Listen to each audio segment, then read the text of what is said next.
didn't touch that one. All right, thank you very much. Salud. How are you? Thank you very much.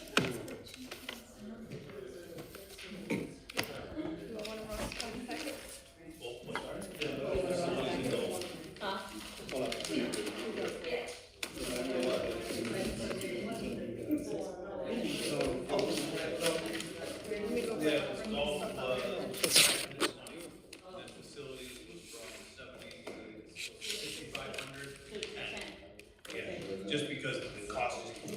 Okay, I'll have to add that in. I mean, yeah, if it doesn't, we have, And I know, but I think you're right, wise to try to, I mean, the fuel is. Oh my, yeah, and it's like something's we're gonna missing. pay for it either way, so it's nice to have it appropriated the right way. Right, right. I missed a gas increase, John, in the questions that I just think the question's a little out. Yeah, I was out all day. We'll get it tomorrow. Okay, great. No problem. They've been working real hard today to answer questions. So we'll run into tomorrow for some Okay. questions for some members. And then Okey we'll dokey. review what I have today, some of them, and then we'll tomorrow we can sign. Okey dokey.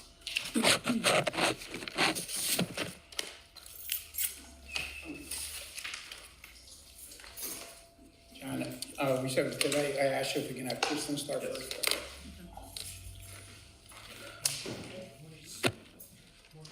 Whenever you are. Mr. Farley will be late. I haven't heard from Mr. Toro yet, so I'm assuming she's coming. She's a speaker at the Take Back night. So she's not coming? She's not Okay. coming. We haven't heard from her. She's the YWCA speaker Okay. tonight.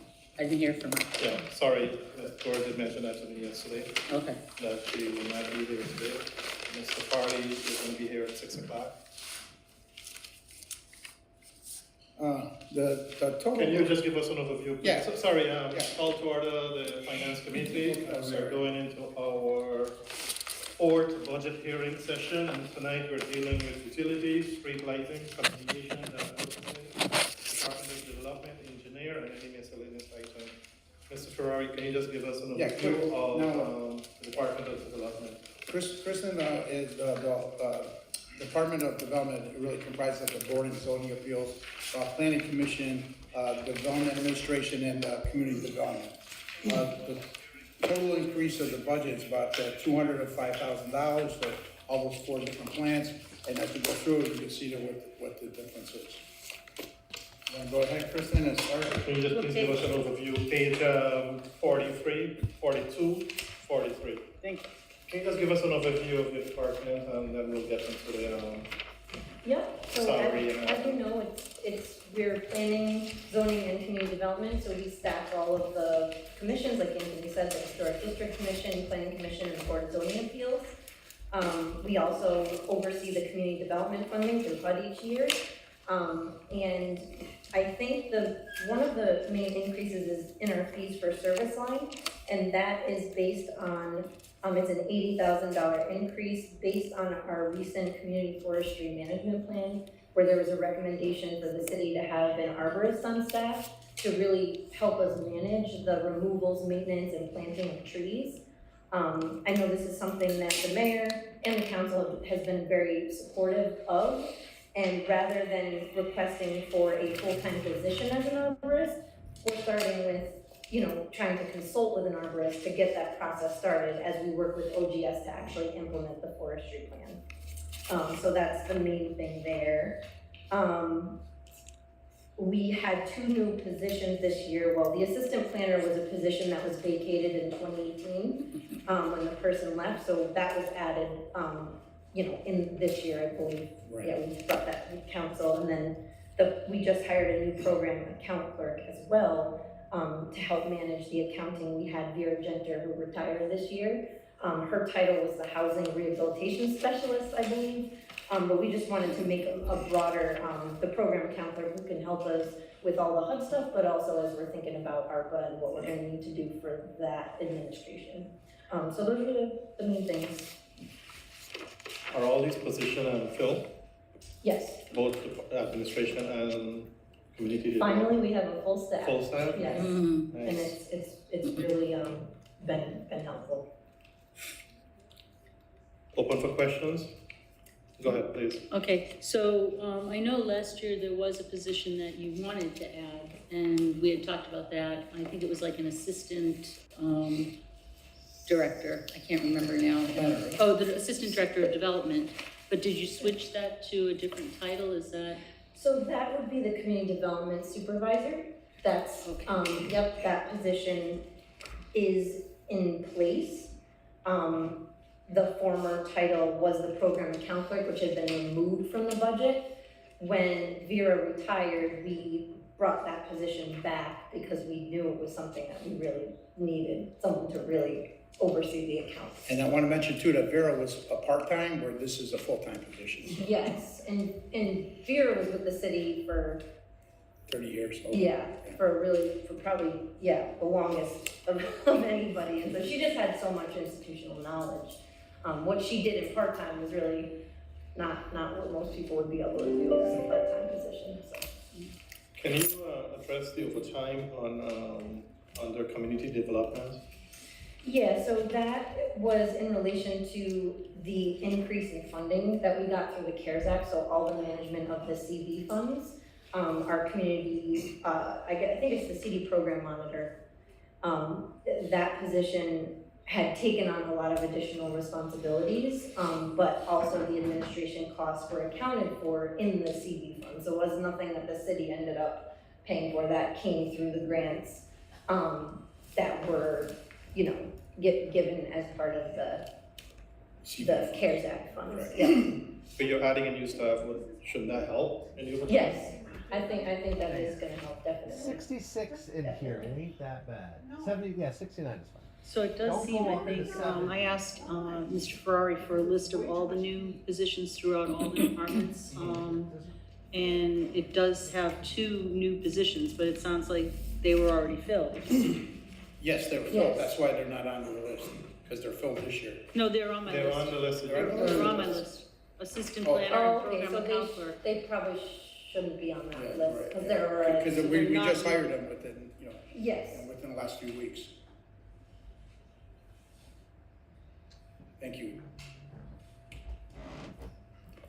And they're all filled. So how do we do that? I mean, we put it in the 2023 budget and we hire already?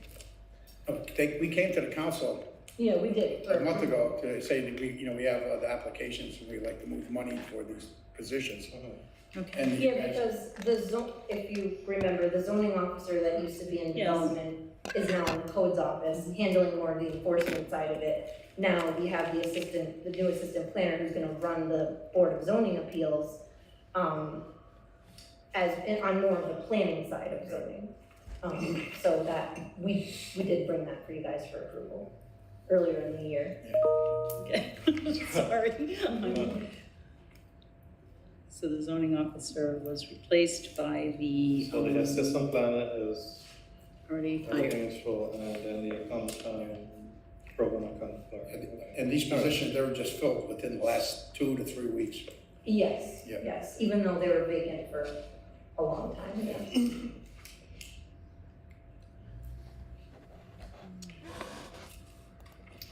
Was there anything that, that didn't get to us that you had requested that we're not seeing in the budget?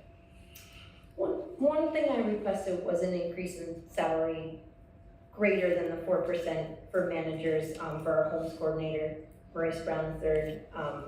I had requested, a raise for him, just given his impact and, engagement with the city-owned properties and how successful that's been for the city.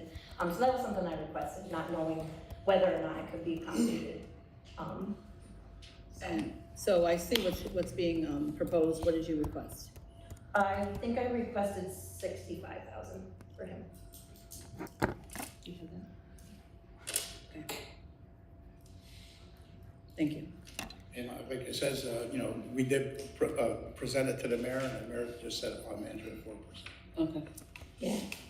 Which I know happened across the board. Yeah. I also requested an increase for myself, given that most times there's a director of community development and a director of planning. I'm both. But yeah, I think it was just the 4% across the board that was allocated. Any other questions? Seeing none, thank you. Thank you. Appreciate it. We'll call up Mr. Gardner. This is I held over from yesterday, so we'll get 12 and then we'll go into engineering and utility.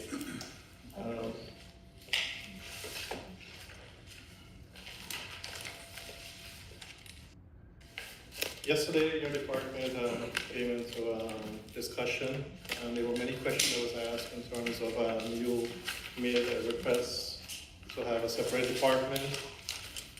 And the question was asked, why wasn't it granted? And then also the question was asked, they wanted to know more about what you're doing currently in terms of the center, in terms of the MWBE requirement, compliance with subcontractor and things like that. So we think it's fitting that we bring you here to hear from you directly rather than we just make an assumption. Absolutely. So I will invite you to kind of walk us through your department, what you're currently doing, the work you're doing in terms of compliance with MWB, subcontractor, contractors, and the center there. And then we'll have to talk about why you need the department and things like that. So we're to you. All right. Well, again, thank you so much for the opportunity to come forth with the proposal to officially have an department for affirmative action. When I came on board here 5 years ago now, it was with the onset of how do we make a difference in terms of what we were seeing in the city, and how do we make a difference in terms of creating economic and contracting opportunities for our residents within the city. And what we see is, in the traditional route of the way things normally done with compliance and affirmative action, you really don't take a proactive role in creating opportunities and making a difference. So like always dealing after the fact and if there's anything there or not. Our approach is we went into the deep dive into why wasn't we getting enough opportunity, why wasn't we building the capacity of firms, and why don't we have the capacity of the workforce developed. So hence, that's how we launched our workforce initiative. And just to give you a little bit of background on that, we're probably 3 years into, counting the code activity. So we've had about 150 people go through that program. At this juncture, we're into the last class of the workforce piece. The first one just wrapped up in June. Tomorrow is the last day for the second cohort for this year, and each of those classes have 15 students each. So they've gone through 125-hour training, the construction skills training, which is the core curriculum. And of the 150 right now, originally we had 56 graduated in the first 90. And this one here, we had 30, these two classes are gonna graduate, so we add another 30, to that number.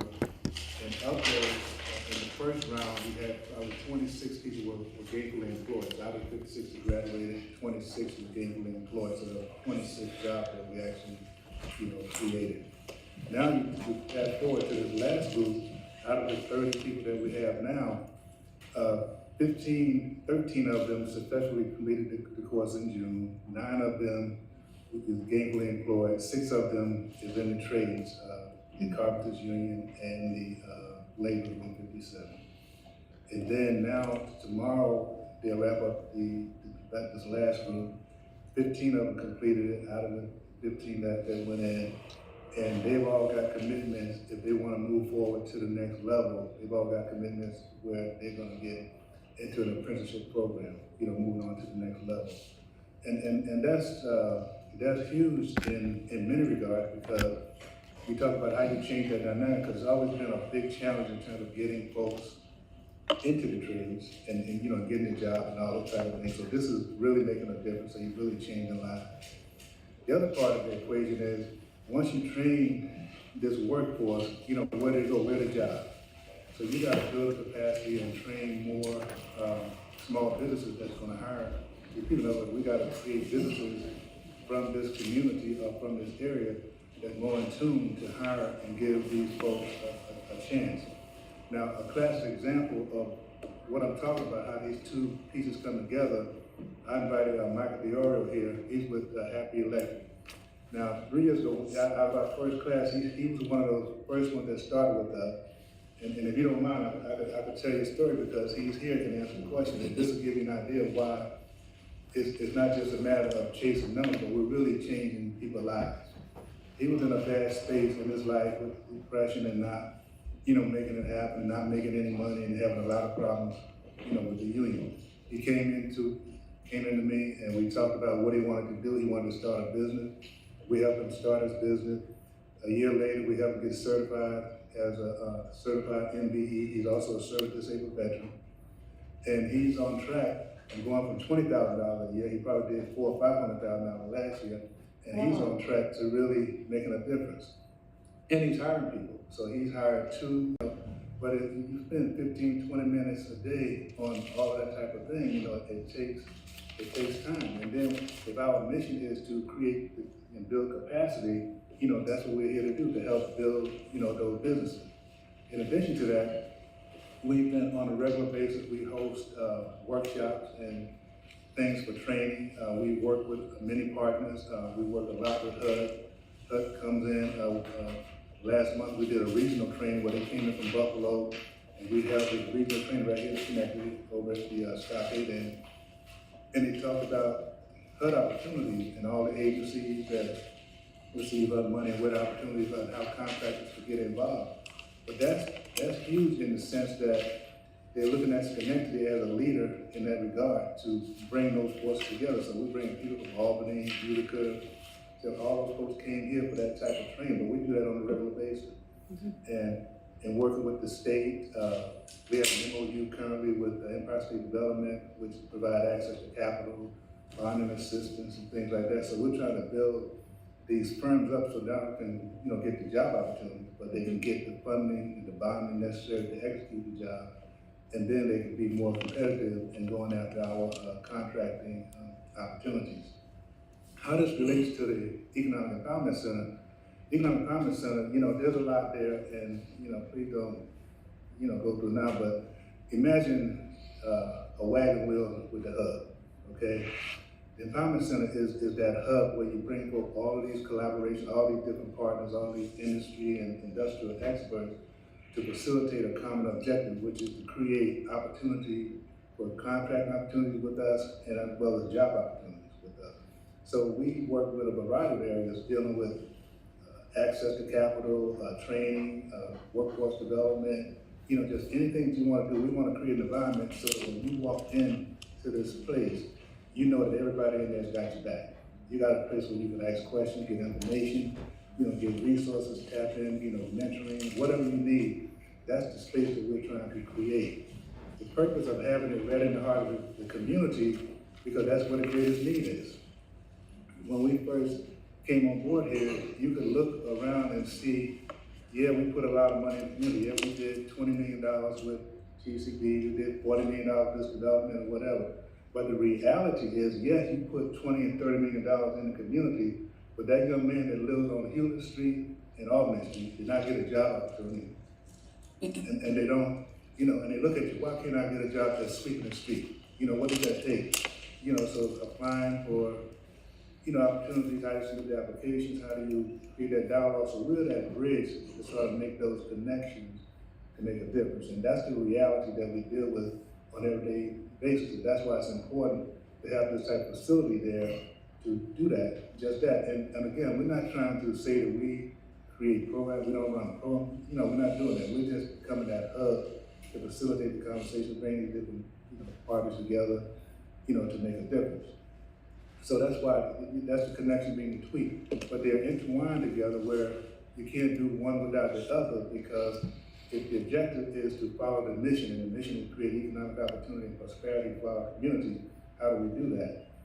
This is how we do it, through education, through training, through working with the school district, working with the community college, working with the industry, and making all those pieces happen. So that's why this is all so critically important and necessary to do it.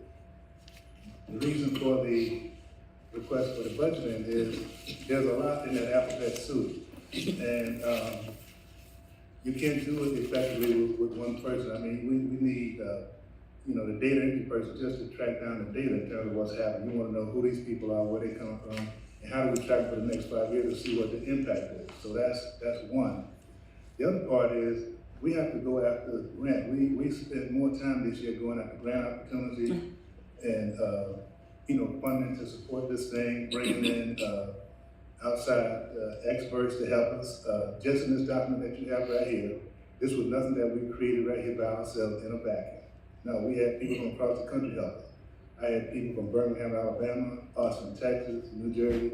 They all had tremendous impact in terms of what we're doing. But again, this all comes about because of the relationship that we have with people in HUD and, you know, traveling around. Like, I'm a part of the HUD training circuit, so we go around the country, different places, and talk about what we do here in Schenectady. And the highlight that we get every time we go is the fact that we create an atmosphere for job opportunities. We like what we're doing with the workforce development and all those type of things. And we mirror or compare to what they do like in Chicago. And that's why they asked us to come around and talk about, you know, those type of things that we do, because we're really seriously making a difference. And nobody in this capital region, nobody in this region is doing anything close to what we're doing. In fact, they're coming to be a part of what we're trying to do. Saratoga, Albany, Troy, Cahoe, you know, those folks are coming to us on a daily basis to participate and help, you know, do what we're trying to do. So I think we got something special here. We need to get this done. We've been talking about it for ever and a day. And I think, I look at it like, there's a friend of mine, Arthur E. from the State Assembly years ago. Yep. So he talks about, Buffalo. the people's budget. This is the people's thing. This is for the people. I think this community deserves this. I think if we're gonna do this and do the things we're talking about trying to do and make a transformation, it's an all-inclusive program that we're talking about. We're talking about how do we get involved with redeveloping the hill? How do people want to live there? Can you just imagine we're going to recruit a police officer, a young man or a young lady from Hampton Hill that want to be a police officer? We created an environment where they can buy a house here. And they live in the community, in a nice new house, and you just keep duplicating that over and over. We're gonna change and transform what we're doing because we change the dynamic of what we're trying to do, you know, as people. And if we're serious about making a difference and not just talking about it, you know, this is how we do it. We wanna create, you know, economic wealth, all that. So that's why we do what we do. If we wanna get it done, you know, we're serious about making it happen. We're very serious about results oriented and not just here to waste time. Can you touch on your involvement, your office involvement in terms of reviewing the AIAs, I use that term? Yeah. The invoice from the subcontractor, contractors, Yeah. in terms of being compliant and making sure. Okay. So And if they're not compliant, what your office will do? So we're involved with all of the bidding process from the very beginning. I work very closely with Chris and his department, and we're ever evolving in terms of how do we tackle this problem.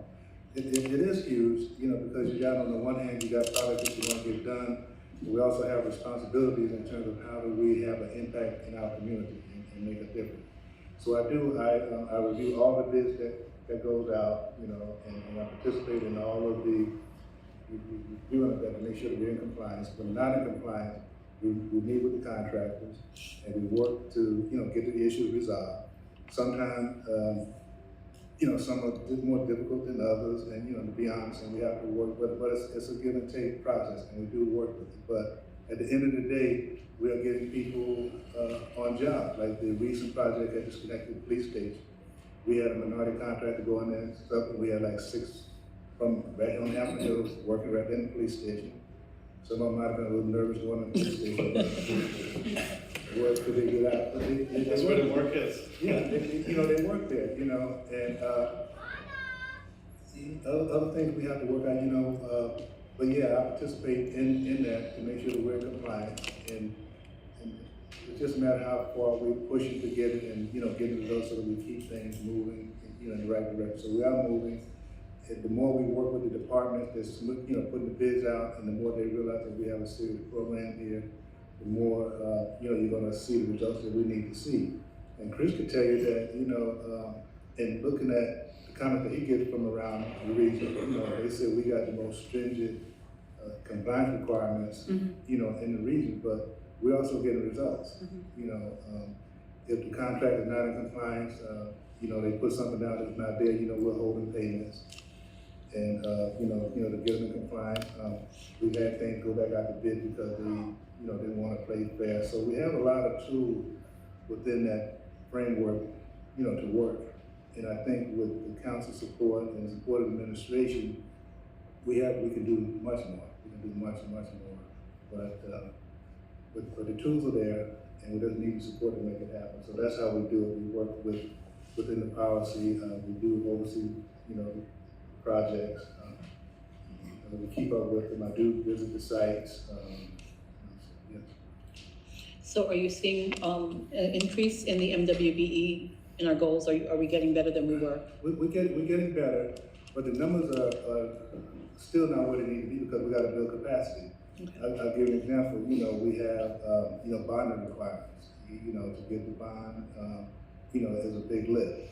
So working with the state and dealing with those challenges and preparing folks. So we have to spend a lot of time on the front end working with a contractor to get there. For example, something that like Mike want to build on. We got to sit down and just go through his life history and say, this is what they're going to ask you. Are you ready? And that's how we present it. To move it forward. But yes, we are seeing differences. It's a lot easier to talk to contractors now than it was a year ago. Mm-hmm. They know that we're serious. They generally come prepared to, make things happen. You got a couple out there, a couple of the big boys that think they still, that, but we're getting there. We're getting there. Go ahead, please. Would you say, like, in terms of breaking down, like, right now, affirmative action is within our HR department. And I can see some of the, obviously, with the recruiting help that you do for the police and fire, I'm sure maybe there's some complaints, maybe within our employee workforce that also would come under affirmative action. But it's sounding like, I want to ask you, like, when you think about the office in general and then building a new department, it sounds like a lot is, what's the percentage, would you say, of how your work yourself breaks down in terms of whether it's HR, affirmative action, or whether it's we do get, workforce development? Well, we do get complaints if that's a question, internal things like that. But it's a difficult, it's a delicate balance, within that question. I've had people come to me, with a question or concern, but they're reluctant, let's say, to put something in writing. Mm-hmm. So if they don't put it in writing, as far as I'm concerned, it don't happen. But the issue that they have is serious. Sure. And I agree with that, but I couldn't come to you and say, okay, we got an issue, and then they back out and say, oh, well, but if they want to put it in writing and move forward, yes, we do that. I work closely with Mary Ann and HR. Tiffany was here, I worked with her, and we would do the same procedure. I work with Andrew. Mm-hmm. So when there's a question, Andrew's my go-to person, whatever comes up, that's how we do it. But we had an incident this summer where somebody had an issue, and they filed a complaint.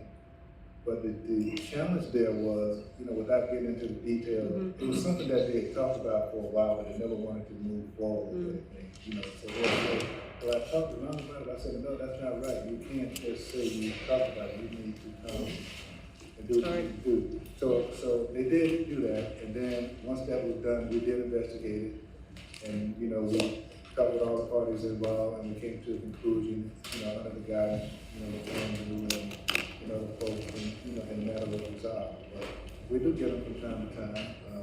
Some of the things I get is, and this is a challenge for me, is people applying. So I'm out here advocating and pushing for opportunity in the city. So I said, okay, we got 126 positions available. Anthony said, I need truckers and CDL. So we got 6 people that we paid for, work with the county to get their CDL license. And then when they're applying, something is missing. They're not getting through for one reason or another. But we get them, and so we got to have a better tracking mechanism of how these applications are coming in, where they're going, and really, get into the weeds of that, because you know, I get that 3 times a week. 3 times a week, you know, because I'm really upset, like the folks in this class. I got 30 people I talked to, apply, this is just apply for anything, apply for anything. And every week, Marianne gets sick of seeing it, come in there, did you get any application from this person? And I need to follow up on what's happening with that person, you know, and, you know, sometimes she has and sometimes she don't, and, but it's a process that we have to do. I think we need to talk more about that because there's a serious barrier to dealing with this thing, and, a lot of it comes down to interacting with civil service and what's allowed, what's going on. You know, it's just a problem, and people are, you know, frustrated, I'm frustrated. I'm sure Marianne gets sick of hearing me ask the same question every week, but that's, you know, that's the normal routine. You know, we, you know, ask where they are.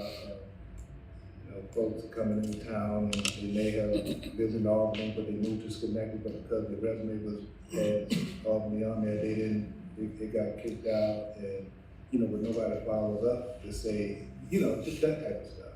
You know, so we need to, you know, do better with, you know, with that. We're trying to get more CDL drivers for Anthony, and, but, you know, again, it's a process, and, I go downtown and say, did you get an application from this person? You know, so we just gotta come up with a better mechanism to do that, but that's something that's just time consuming. But we are pushing and selling the city, and saying the city is a great place to live, the city is a great place, you know, to buy a home. And, so that all comes up under this office. So the point is, all of those stuff, you know, it takes time, you know, to be out there talking and beating bushes and making connections, and then compiling the data so that it makes sense to, you know, what we're trying to do. And then, and the other person that's critical to this equation is, you know, what I call like a program coordinator. I mean, going after the grants and the funding and basically driving the bus on these activities, you know. And, you know, there's a lot that happens, you know, in there. So it's critical that as we move forward on these programs and things, that we, you know, get them done in that time and fashion so that they are, you know, being executed, that the benefits that we're trying to get to in the community is working. And, you know, that's where it is. I'd still say we're in a great space here. I think there's great things on the horizon for us, and we need to set the infrastructure in place so that we can execute and do what we need to do. Go ahead, please. Well, Mr. Gardner, I really appreciate you coming here. I think any person listening and those in the room recognize the magnitude that you are achieving here already, singularly, if we're just being honest and transparent. What seems apparent in addition to that is the fact that you need a team and a supportive backing to achieve more. And it's not that you are not actively working at the moment, it is just your expectations and also your foresight with where this program can reach. You require additional support. So outside of staffing, can you highlight any additional challenges or limitations that are making it, or say impeding our continued development in this area of economic stability and prosperity in the city of Schenectady? Well, there's a lot. There's a lot there, and it's not that we're not trying. I mean, every department is trying. You know, when I'm talking to the police department, they are literally trying. They're doing everything they can. But there's a lot that goes on. You know, like for example, we had a young man. He was a single father, and he was unemployed. So we luckily got him a job on a construction site. The job happened to be up in Plattsburgh, you know, just to give you a story. So they paid for his transportation there, they paid for his lodging and meals there, and plus he was getting $50 an hour. The problem is he only worked 3 days. And why did he work 3 days? Because he had a child and couldn't get child care. So child care is a serious problem. That's for sure. And so even though he was at the roughest time, that's the reality that we, you know, and the comment I get a lot is, $50 an hour, you can afford child care. Yeah, you can, but he couldn't find it. You know, he couldn't find a service provider. That's a reality. Yep. The other thing that I find is a challenge, and again, we have to recognize we have to get more with these wraparound support services. People have, all kind of barriers, you don't get the best of a person if they're worried about a roof over their head, whether they have food for their child for this week, mental, emotional issues, all of that, stuff, plays in there. So to answer your question specifically, to work more in a collaborative effort with our partners like SCAP, the county, the state, and all those types of things, to genuinely do those type of support services, that's what we need more of. And that's sort of like what we're doing. We have the software that we use for our workforce manager and LCP tracker, where everybody that we engage with, whether it be on a small business side or an individual, it goes into the system, and we're able to track everything that happened with that person. So let's say they needed housing. I can make a referral over to, somebody over at SCAP, and they will get a message, and then they can go into the same system and say, okay, yeah, we received Jones, and we're gonna assist him with this, that, or the other. You can know what's happening, with that scenario. The other part of it is, we work closely with the community college and the career counseling center, so they do all of our intake for the folks coming into the program, whether it's on the small business side or the interviews. So that's one part of the way how we're able to manage, some of it, but they're overwhelmed too, and so we're doing the best we can with that, but there's some tools out there that's helping us, and we have that in place, and we're moving forward, and we can have all the software in the world, but if we can't get the data in there and manage the data, it doesn't do anything like something on the shelf. But we have the ability to really make a difference here. I'm excited about the prospects of being able to work with these small businesses as we get this center open, where we'll be able to offer mentoring support, counseling support, anything they need to grow and successfully build a business. And it's not going to be labor intensive, just utilizing the technology and the resources and the collaborative efforts that we have, to make a difference. The software is not in your budget request, so wouldn't you need the software as well? Yeah, but this year we covered it out of CDBG. Ah, okay. Yeah. Go ahead, please. So forgive me if you already addressed this. So I know there's many facets to your position. So I know you're doing a lot of great work with people, trying to get them, the training that they need so they can be gainfully employed. I also know that you're working with the city, trying to help us meet our MWBE goals. And I know that I believe the state just increased those the threshold MWBE goals. And I was wondering, are we close to reaching that goal yet?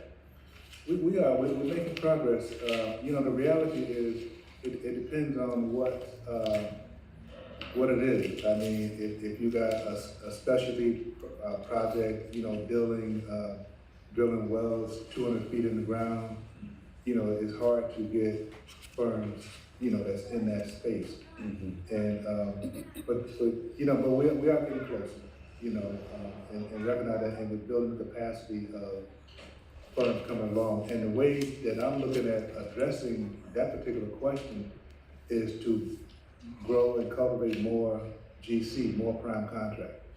That's what I want to do, so that they can compete in that environment.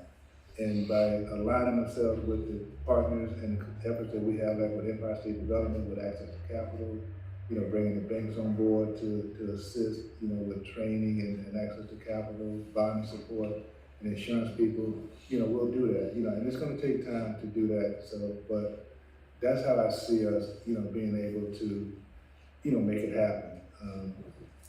The rules of engagement is what it is. So it doesn't matter, and we can certainly compete in the environment. We can do that as long as we understand the rules. Everybody is fair. It doesn't make a difference. We can compete, and I think that's where we are right now. Okay. Earlier today, I was in a meeting with another community partner, and they were talking about a younger person that you worked with, and now they actually, and you worked in collaboration with them, and they're now a homeowner in the city of Schenectady. That just happened to be, your name came up today, so I want to tell you how much I appreciate that, and the work that you're doing. And, you know, I know the council is really, considering how we can support that important work that you're doing to make sure that, you know, it's sustainable, right? Yes, So yeah, thank you. and one of the things, when you talk about sustainability, you know, as you look at the package that you have there, we did some projections in terms of if we were to invest in our community, invest in training and put the resources where they're necessary, over the next 5 years, we can create 500 jobs right here in the city. We can do that. And we can, and just look at the projection in terms of the revenue stream coming in there, we can do $18 million in revenue coming into, you know, this city. And some of it is recognizing the fact that industries are changing, there's a trend more toward the technology. We gotta get more focused, laser focused on the STEM and the STEM technology, because that's where it is. You can train a carpenter right now, but carpentry is not like it was years ago. You could just get a rule and a square and you go. Now they're using computers, lasers, and you know, CAD software and all those type of things just for carpentry. Our kids coming out of school right now are not ready for that. And so we're working with the school district. Our first target is with Steinmetz and Dr. Field. That's who we're working with right now. And we're trying to keep it centrally focused on that, because once you get into the broader main campus kind of thing, you know, it gets diluted. It just stalls. But I think if we stay on that track and work with that particular focus, which we have a plan to do, you know, now we can start getting results that's going to prepare these folks, you know, that's coming out, whether they want to go to college or get, you know, skill sets, or, you know, things like that. You know, for example, you know, one of the things that we're talking about is like the drone technology. So teaching our urban kids about how to build these fine computers and getting their FAA license and the job that's created as a result of that. You know, for example, they project like 100,000 jobs are going to be created just this year, just in drones. We're going to start using them in public safety. You know, the police department's going to use it, the fire department's going to use it. So why can't a young man from Hamilton Hill get that skill set and get that license? So we have an MOU currently in our hands right now with a place out of New Jersey Institute of Technology. So they have the first one. They work with Penn State University. So the first site was down there in this urban setting. So we're gonna get the second satellite here in Schenectady. So they're gonna be working with us to do the same thing through Steinmetz and the school district, but specifically for that purpose. And then tying that to what we talk about in the VSOC Center, you know, with the virtual cybersecurity and orchestration, which you'll see in the packet. That's what the jobs are gonna be. They're moving in that direction. You know, you look at it here in the city, you know, you look at it anywhere. When you talk about a smart city, who do you think is gonna be reading that data and putting these things in there? You know, our kids should be a part of that, you know? And that's what we wanna do with this center. We wanna work with the colleges and make that happen. So again, we're just saying we're here to make a difference. We're serious, and I think we can make an impact here, and this city can really be a leader in this effort, you know, to make a difference. So, first of all, Ron, thank you for all the work that you're doing. I know that, you know, I've seen a lot of it up close and personal. So you really are making a difference and have made an impact on the city since we were smart enough to hire you. So thank you for the work and the continued work going forward. And I just wanted to actually kind of bring it back to the fact that the gentleman that you have here from Hathaway Electric actually was able to work on the project in Orchard Park. Yeah. Now, it wasn't the smoothest, I understand, but but at least, you know, they did have an opportunity, so it shows that the work that you're doing is really making that immediate and local impact. And so someone lives locally, is working on a local project. So what you talked about in the beginning, where people drive by or walk by and see someone who looks like them, who is from the community, working on a project, does make a difference. So I'm glad that you came tonight. I'm not saying that if you have more to say, but because, you know, there's a lot of questions last night. I think you've answered them all. And really appreciate all the work you're doing. I can't say that enough.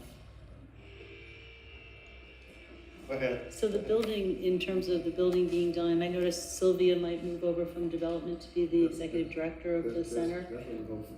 Well, that would be like. What would be the timeline in terms of, I mean, I didn't get a chance to read all of this, obviously, we just got. That's fine. So timeline is, we've done the environmental review, I mean, the engineering review of it. Assessment, So, yeah. so they've done that, and now it's ready to go to design.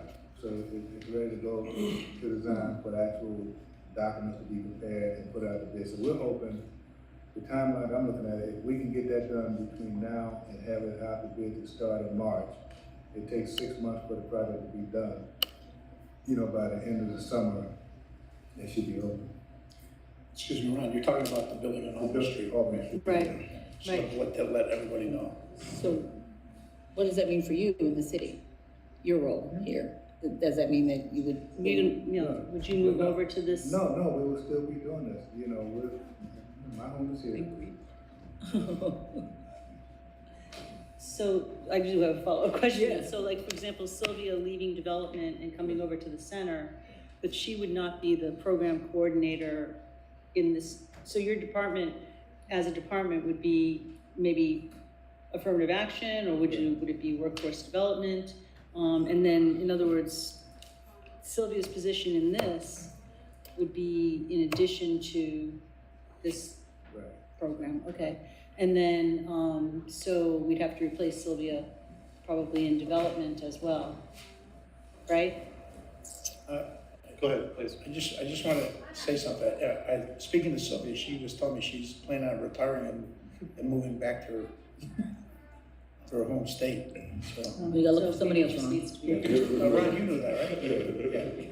There it goes through the window. I just Sorry, want to God, bring it's that not up. hard. Just that- Yeah. That's too bad for all of us. Yeah. Jeez.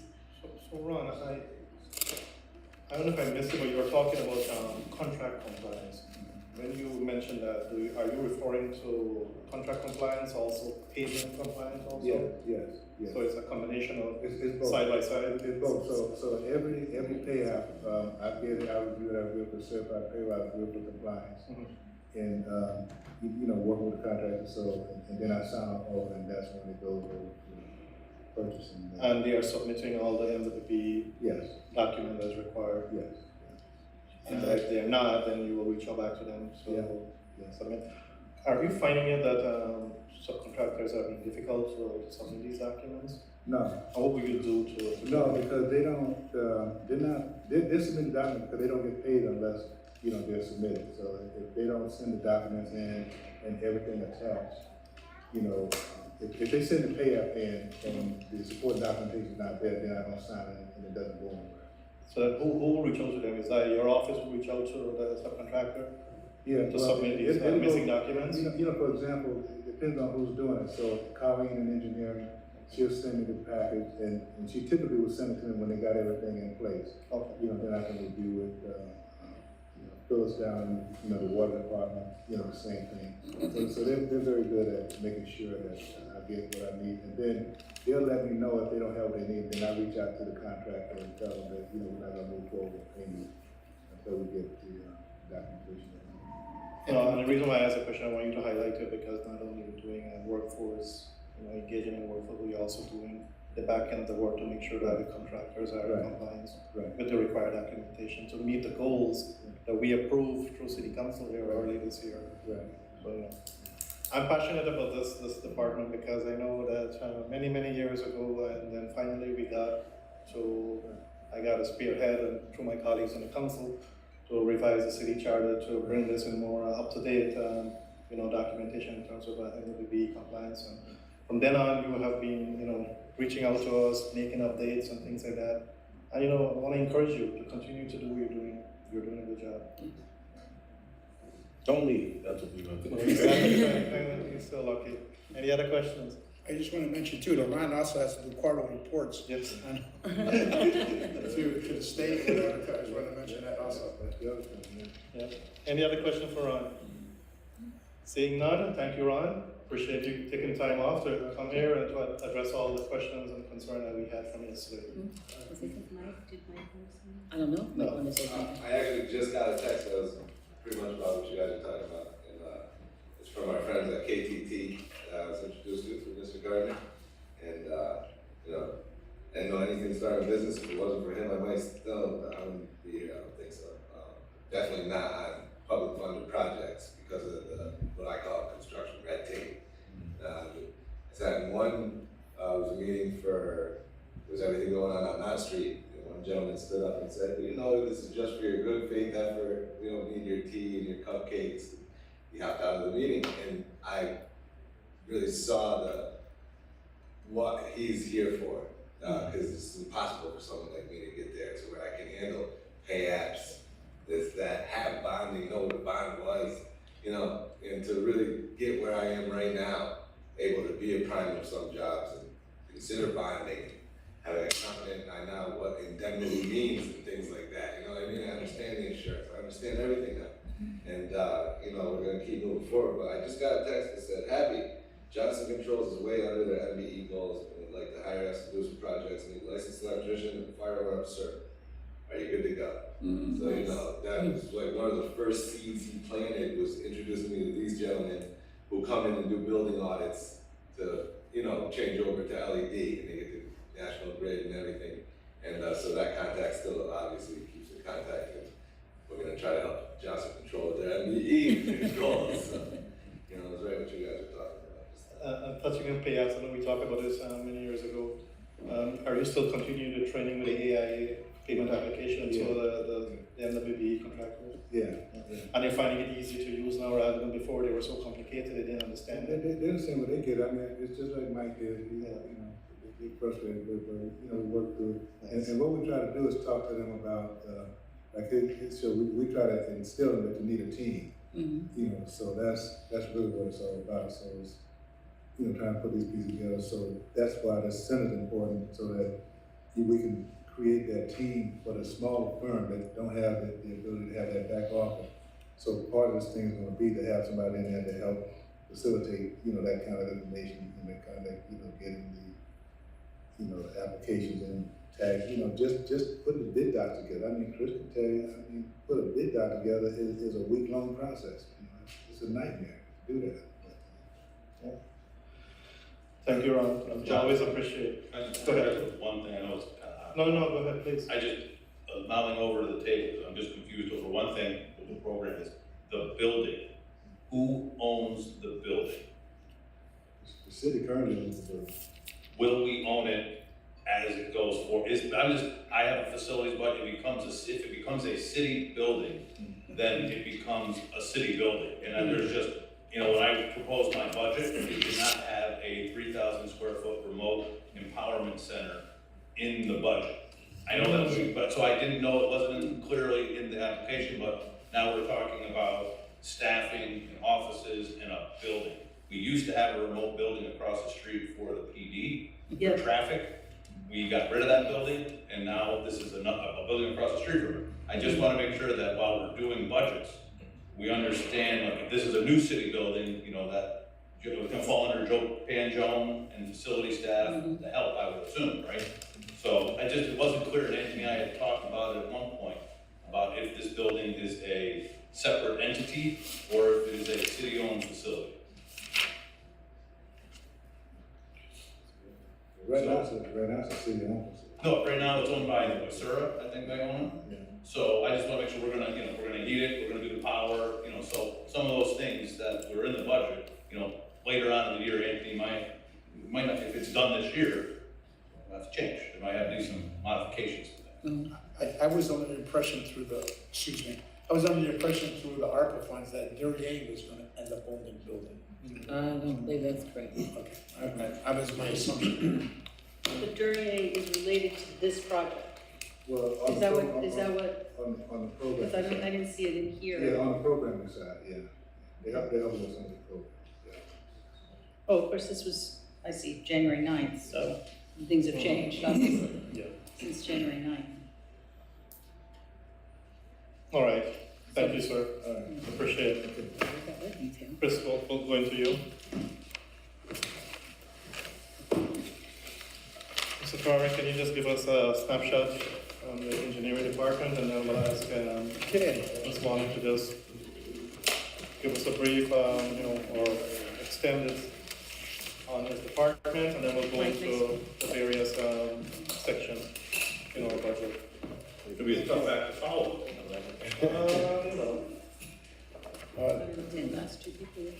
Now, excuse me, Chris Rudd does the Public Works Administration, which is increased by 46,557.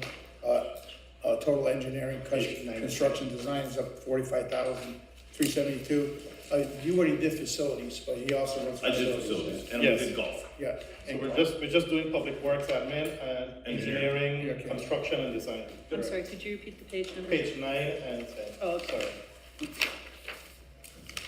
I brought handout, 4 for this side, for Marion. and 4 But for are this they in side. color? They are, of course, in color. We have a color copier, and we have a bunch of that. John, did John approve this? John is always an approval. Let me look. Yeah, the job we're approve this. Sure. Thank you. There's a lot of color on one of the pages. Yeah. Ooh, All right, so Chris, so- just walk us through, you know, your department, what he's doing, what do you have in the pipeline, what is Yeah. completed? So I'll try to be detailed but brief. We'll go through, my budget is actually quite small when it comes to engineering and public works, but there are positions there that we should talk about. I'll go through the package that I handed out. I kind of have it in a sequential order. So what you see here in front of me, and by the way, I just wanted to point out, all of this is not created just specifically for this meeting. These were all created between 5 and 8 years ago, because they help me keep my head on straight. Because without it, it's a little hard. So, and here, just, hold on 1 second. There you go. So what I was showing is, right here we have the Department of Engineering and Facilities Core Operations. So why I write this down and I post it in the department is that if the time comes, which may be soon, that the department is only me, this is what I have to do to keep the lights on in the department working. These are all of the daily tasks for the Department of Engineering. You know, I like to point out to people that the capital projects, while they are nice to have, new signals and paved roads and all those things, they're kind of the extra. You know, we have to do all of the things on this list to stay in compliance as a municipality. So on the list are, you know, we have easements and maps on the archivist when you come to the office, right? We have to be able to find files and answer questions about the history of the city. We have program citizen request tracker, claims against the city, which are, you know, pretty much weekly. Community engagement, city council, decorative lighting. I do the lights upstairs. That actually may be going away soon, which is great. We formed a lighting consortium between Proctor's, Metroplex, and the city, and that is active. John's involved with that. EV vehicle management, I handle the charge point stations that are around City Hall. Facilities, as we talked about, which is the daily operations, budgeting, all that. Foils, lot lines, MS4 is mandated. We have to do inspections. We'll get into that in a little bit, but like for that one, we used to have an employee who did that, he left. Now I have a firm that does that for us. So we're paying a firm to do it because we don't have the employee to do it because it's mandated. And it is quite involved to do that. Permits, because of our staffing issues a year ago, we gave a lot of our permits to codes because they were the ones doing most of the permits anyways. We were trying to make a one-stop shop for permits. So we gave a lot of permits to codes because they had more staff. Plan review, we do all the planning commission review, everybody does that, but still we're looked at a little bit harder because it's for, a lot of engineering goes into that. Codes department, property addresses, stormwater, street closures, pavement, and then also, and this one is small on the bottom, but it is actually a lot of work. I am technically the landlord for the court system here. And so as you know, we have 2 courts in this building and 1 court, soon to be 2 courts at the PD. And those courts have 20 some full-time employees, 4 judges, officers, parking, all these requirements. And all of that coordination goes through me. All the contract approvals, all the maintenance, all the requests, they are not allowed to do any work in our buildings. Everything has to come through me. So like right now, they're asking for data connections. They want to move a computer. I met with them yesterday. We have to meet there, move an outlet, move this, coordinate with John and our electricians. They want to build a counter. Everything has to go through me, all that. So that is like a huge landlord responsibility to make sure that those courts are acceptable. And as you know, they have a lot of complaints against us for their facilities and lack of a 4th court, which we're working on. So that is while it is a small bullet here like the others, it is a very large responsibility. So to do these tasks, that's the next page. This is the organizational chart that we have currently in form. Black is engineering, green has to do with the golf course, and then yellow is open positions. And then I put on here in red all of the retirees. You know, I'm losing Joe in several months. I'm losing my assistant at the end of the year of next year. My other assistant is part-time. He works anywhere between 4 and 16 hours a week. Very hard to, it's nice to have him, but it is very hard to task someone who works anywhere from 4 to 16 hours with an assignment. It actually makes a lot of work to try to keep someone like that. And then, you know, not it's my place or not, but we talked about it, I have on here, Paul, Anthony, and even John are all looking to retire in the next 1 to 2 years. And I rely on Paul, Anthony, and John a lot. You know, and we work together like this. You know, we have a really good team, but, you know, I'm 41. I have possibly 20 years, you know, 25 if I go, you know, and the team around me is looking to retire. So Don't be saying that. He's outing your age, I think, Yeah. Anthony. So I just wanted to point this out. The other thing I guess I would point out is I am working with Anthony on this as flexible as I can. So while the budget has these in here, and we can talk about that with, it is just a shot. Like for instance, last year's budget, the approved budget did not have an IPS 3. But what we found is IPS 3s are available, and we have so much paperwork that having another IPS 3 would probably just be a huge help. We are just swamped with paperwork upstairs. And so last year, Colleen was approved to be an IPS 4. So now we're looking at bringing an IPS 3 under Colleen to help her, because once again, we're not only doing dozens of contracts, we're also doing day-to-day bills for all the paper products, the soap, fuel deliveries, everything that goes through the golf course. So, you know, in a week, we can have a stack of bills this tall. And we have to get them out, but we also have to do the contracts, we also have to, so we're kind of, and that would help us, the more organized we are, it would help Anthony. Because Anthony's department relies on us, because we do all of our own paperwork when it comes to finances. You know, our department is essentially engineering, purchasing, finance, you know, we do mostly everything, and then work with them on just the details of it. And so that IPS 3 wasn't in my budget, but Anthony sat down and said, you need help, and we looked at it. The reason that we haven't hired one, we actually interviewed, and then we had to stop, was because there is a list. And you need the list, and the list the list could be out tomorrow, or it could be out in 3 months. So we didn't feel it was appropriate to hire anyone because the list is coming. So the positions in yellow, they're not really new positions, correct? IPS Just 3. IPS 3. IPS 3 is proposed, but what I guess what I was getting at too was the junior civil. All right, and this is, you know, we'll talk about a little bit of the weeds of this here. All right, like a junior civil engineer, that 52,725 you see there, that's like top of step for that grade.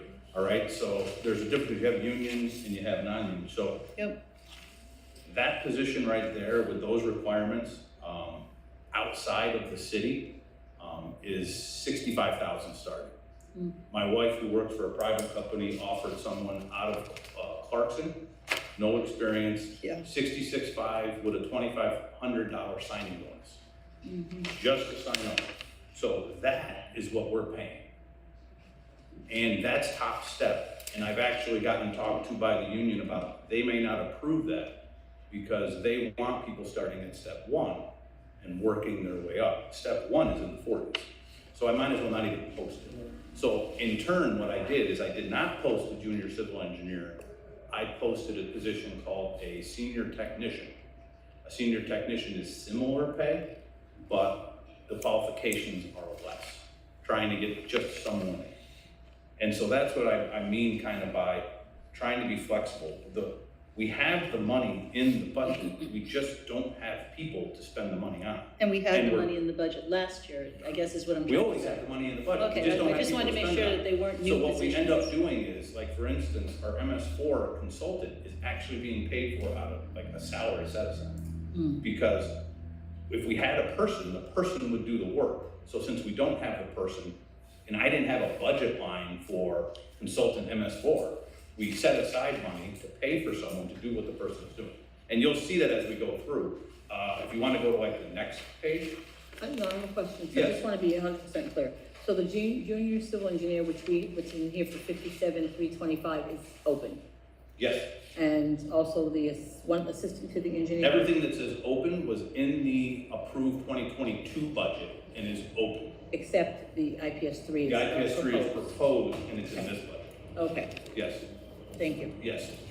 That's how I try to differentiate things. The next page of my little handout here is how I am getting work done. So without staff and with the workload that I had gone out with a term agreement last year. And the term agreement was for everything, because we do everything. When I started here in 2012, I was city engineer in charge of roads and bridges. Now I'm city engineer in charge of roads and bridges and buildings and golf course and parks, and it's grown. So my term agreement reflects that. We used to have one company. Now I have 1, 2, 3, 4, 5, 6, 7, 8, 9, 10. The 10th company on the bottom is a small one-man operation that he's coming in also in lieu of staff to help me do grant writing and some applications. But I need all of these groups to do the work that we have. Now, even if I had staff, I probably would still need this group because these are all like PE companies, but I probably wouldn't need as many.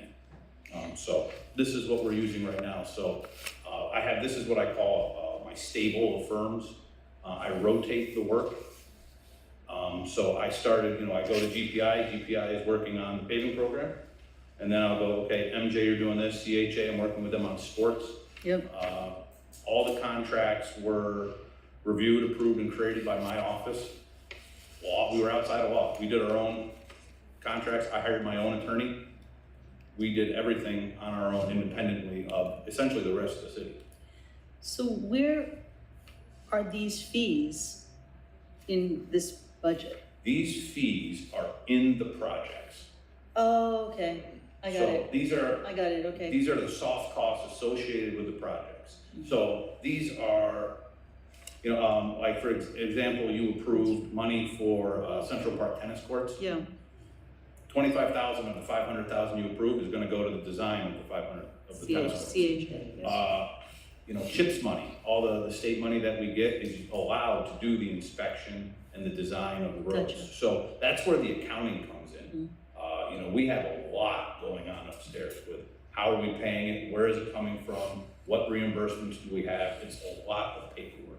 But most of this, other than I say civil engineer 4 here, you see CT mail, that is in lieu of staff. So actually civil engineer 4 and the office assistants, those two positions are coming out of salary Fees. lines.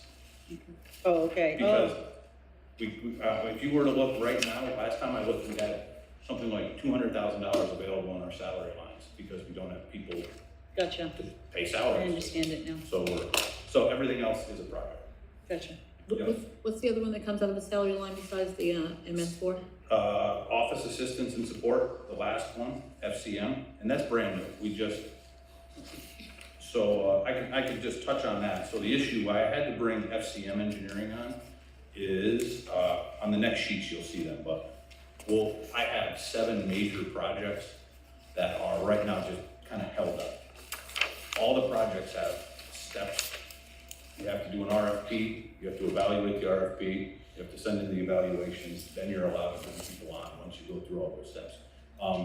Unlike a lot of other things, I can't just bring a firm on that I like for those particular. These firms I bring on for smaller projects, city projects. Those are big federal projects. I have to go through a longer process.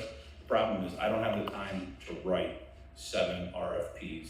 So he's coming on board and he has experience writing them. So he's gonna help write them, I'm just gonna review them, and we're gonna send them out, and he's gonna help manage.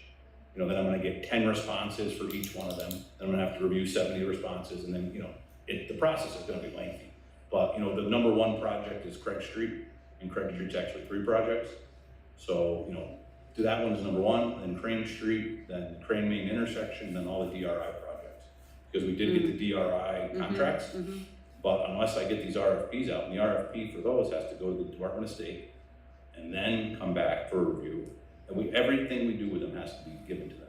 So the process is gonna be lengthy. So all these firms are what we do, and then at the end of 2023, I'm gonna have to solicit, review, and do it all again. I mean, it's the most fair and equitable way to do things, but once again, time. You know, I was gonna point out, same thing with these positions that are open.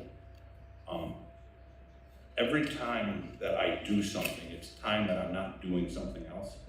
So if you were to say, you know, Chris, you know what, you really need to focus and hire and fill these positions, then I'm not gonna do this for a while, and then we're gonna get complaints that things aren't getting done on this end of it because I'm doing this end of it. You know, there's not this, when you go up there, it's me and Colleen and Garrett. There is not a person behind the room, there's no one up there to help, you know, do these things. So that's where it does get a little frustrating that, you know, I do wanna hire people, but when do I dedicate the time to hire people? Because if something needs to get changed, like a job qualification, then I have to do a change and work with Marion. It's a long process. So that's what I wanted to ask you, is how that connects to HR, your hiring.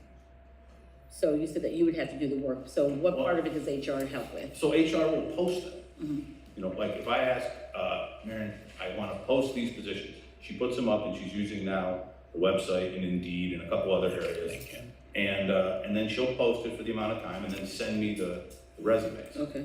The issue is Indeed is kind of like, I don't know, Indeed is kind of like a shotgun blast. It is. You get things from everywhere. And I don't even know if they know what they're applying to. One of the applications said, you know, I'd be willing to move from Arizona if you paid relocation fees. You know, and it's like, okay, they probably don't understand what we are. And then we have, you know, the issue of some of the positions, I'll tell you, I was waiting to post until after the conversation of the residency thing, because all of our applications go out saying, you know, applicants must live in the city. So I do know a lot of professionals are not going to, why would you apply to a job where at the bottom of it where it says requirements, it says that if you can. So when we post, we don't get a lot of responses, but Indeed, it doesn't have, Indeed is just a big pool you pull from. So, but wouldn't some of these positions be considered specialty positions, so the residency requirement wouldn't apply? I'm not aware of that exception. It applies, they would just have to get a waiver. Oh, yes, across the board, okay. So, In fact, in the last few years, we were trying to apply for these jobs. We've had months where nobody would even apply. We put them out there, nobody would even apply for these positions. and, I mean, I don't wanna get in the weeds with everything, but now too, so, was it civil service? They're really looking at qualifications. So, even if we feel like somebody has a good head on their shoulders and did a well interview and we think that they would fit in, they may not be approved because their background and experience may not match up with the civil service things the position can do, and they get rejected. And that's happened quite a few times recently. So, it's, yes. So, I mean, I don't really want to go that deep, but isn't, like, what you have to say or whatever a professional is doing the hiring has to say, doesn't that carry any weight at all with civil I'm not aware, service? no. Not this yet, not with, No. it's. After COVID, they're really cleaned up. Are they? Oh my gosh. Maybe you should help write the job description. Mr. Rivera? Oh, go ahead, go on. So, listening to all this, and I really appreciate and recognize your ingenuity, because it seems like you're just keeping the ship barely from capsizing with like the limited crew, and it's reflected, like you're doing a lot with limited resources. I guess I want to know if you're able to identify if this point hasn't already passed, but where's your breaking point? Is it truly the? Oh no, don't say it. Well, the only reason why I ask is I got it. Sorry. Is I'm trying to know when our point is if we need to act or change something differently, because I think you're aware of the posting positions, we're not getting applicants. So it's like, when do we need to do something different? has that moment already passed, or truly what is going to be lacking within the city if it can't be anything on this first page? Because I know our projects, we need to do them, so. Yeah, and this first page, as I see you looking at, this was just an example. I printed this because I didn't think you guys would believe me. I don't want this page, I highlighted this. This date here is December of 2015, so it shows you how long I've been doing these sheets.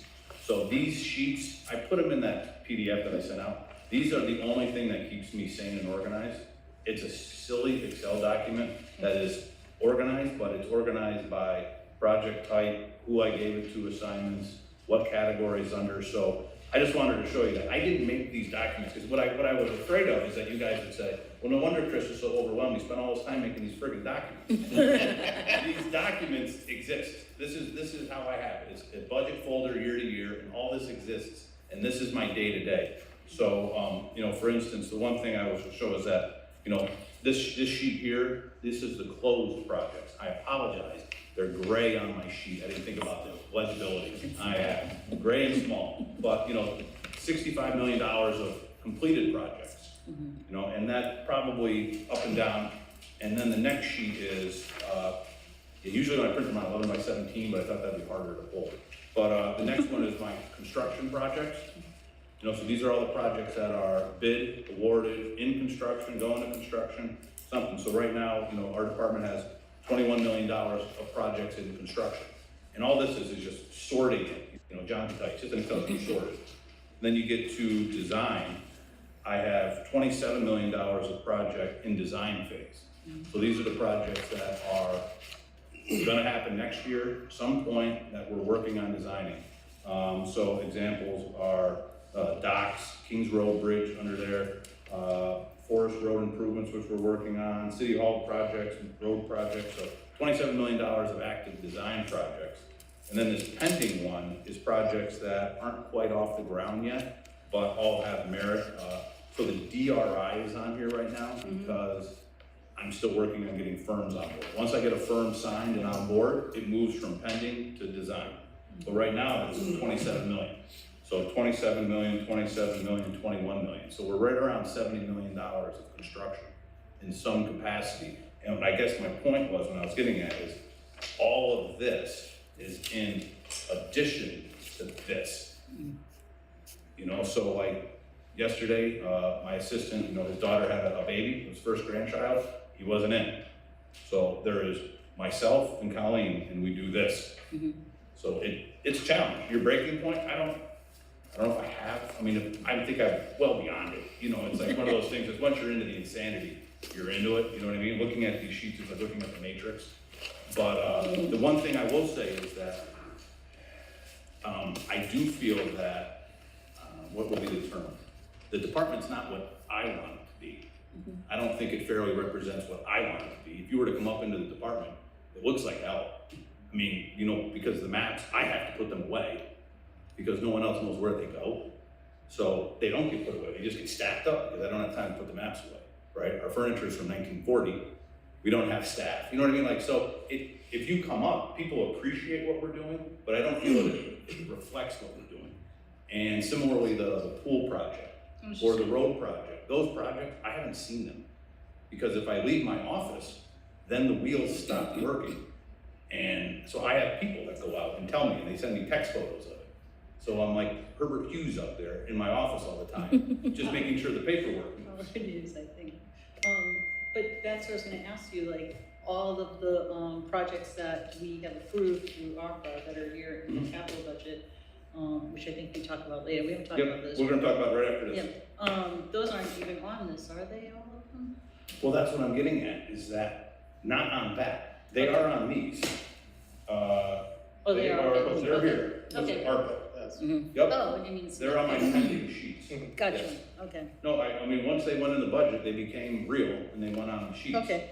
But, and I do have people working, but like what I'm getting at is that, like, for instance, I showed up to a meeting yesterday and the comment was, oh, I thought you were dead. Because that particular person that was at the meeting sent me 5 emails and I got back to none of them.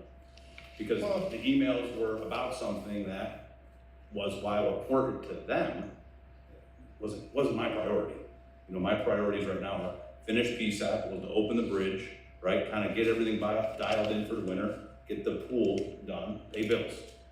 You know, a lot of times we don't pay bills on time. That's a huge issue for Anthony. You know, we'll get people, because it's a big stack of bills.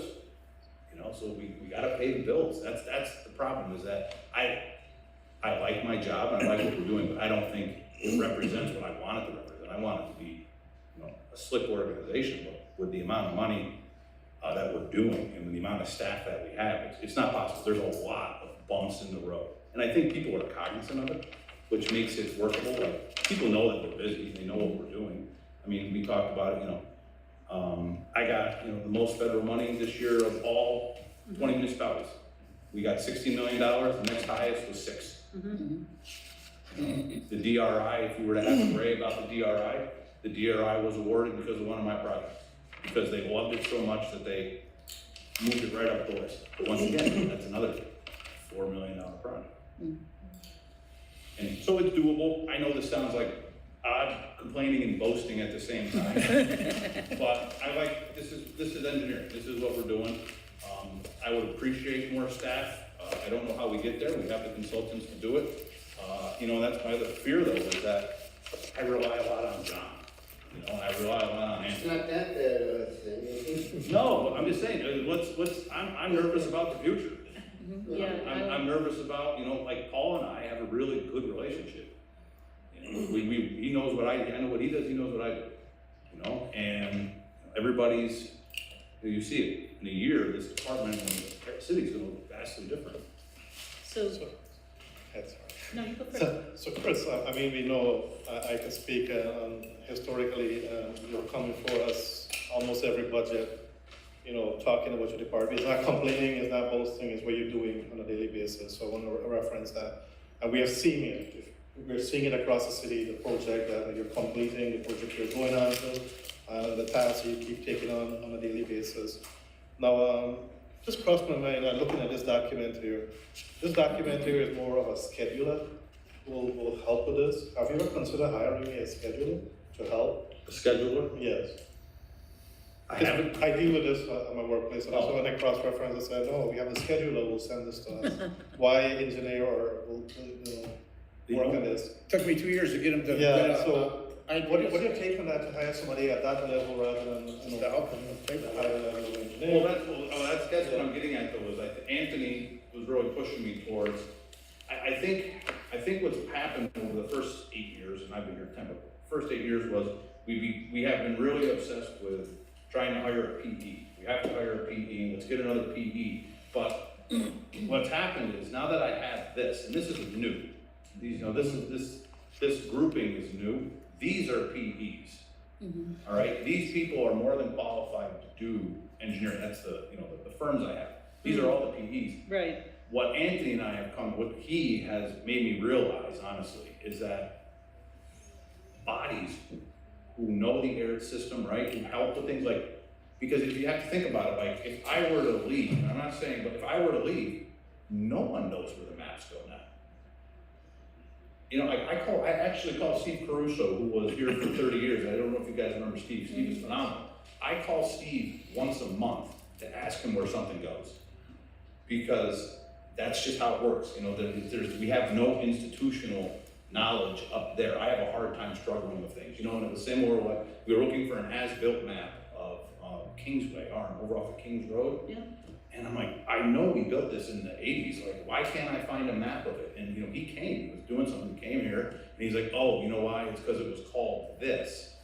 And I'm like, oh, so he found it in the book, and I'm like, you know, and that's what I'm getting at, is like, those little things. I would love to hire someone to come and go through everything and just scan it and but once again, I would have to do all of that. That's a huge project, so it doesn't get done, because these things need to get done.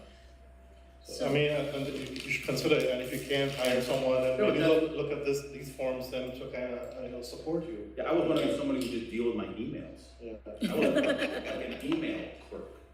Go ahead, That's what I sorry. was gonna ask, I mean, in terms of the IPS3, for Yeah. example, and I know the idea of working within a class and working outside of a class, and so I don't know all the details there.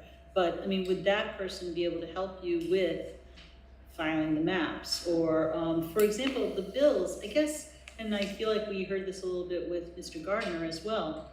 Like, why are you having to pay the bills as opposed to somebody in our accounting area? We pay them, but if we process it from them, Yeah, so I because they signed, gotta have, they So gotta be you're meaning inspected. just the approval piece Yeah. in terms But, of I the mean, stack that's on your desk? I would rather do his end than mine.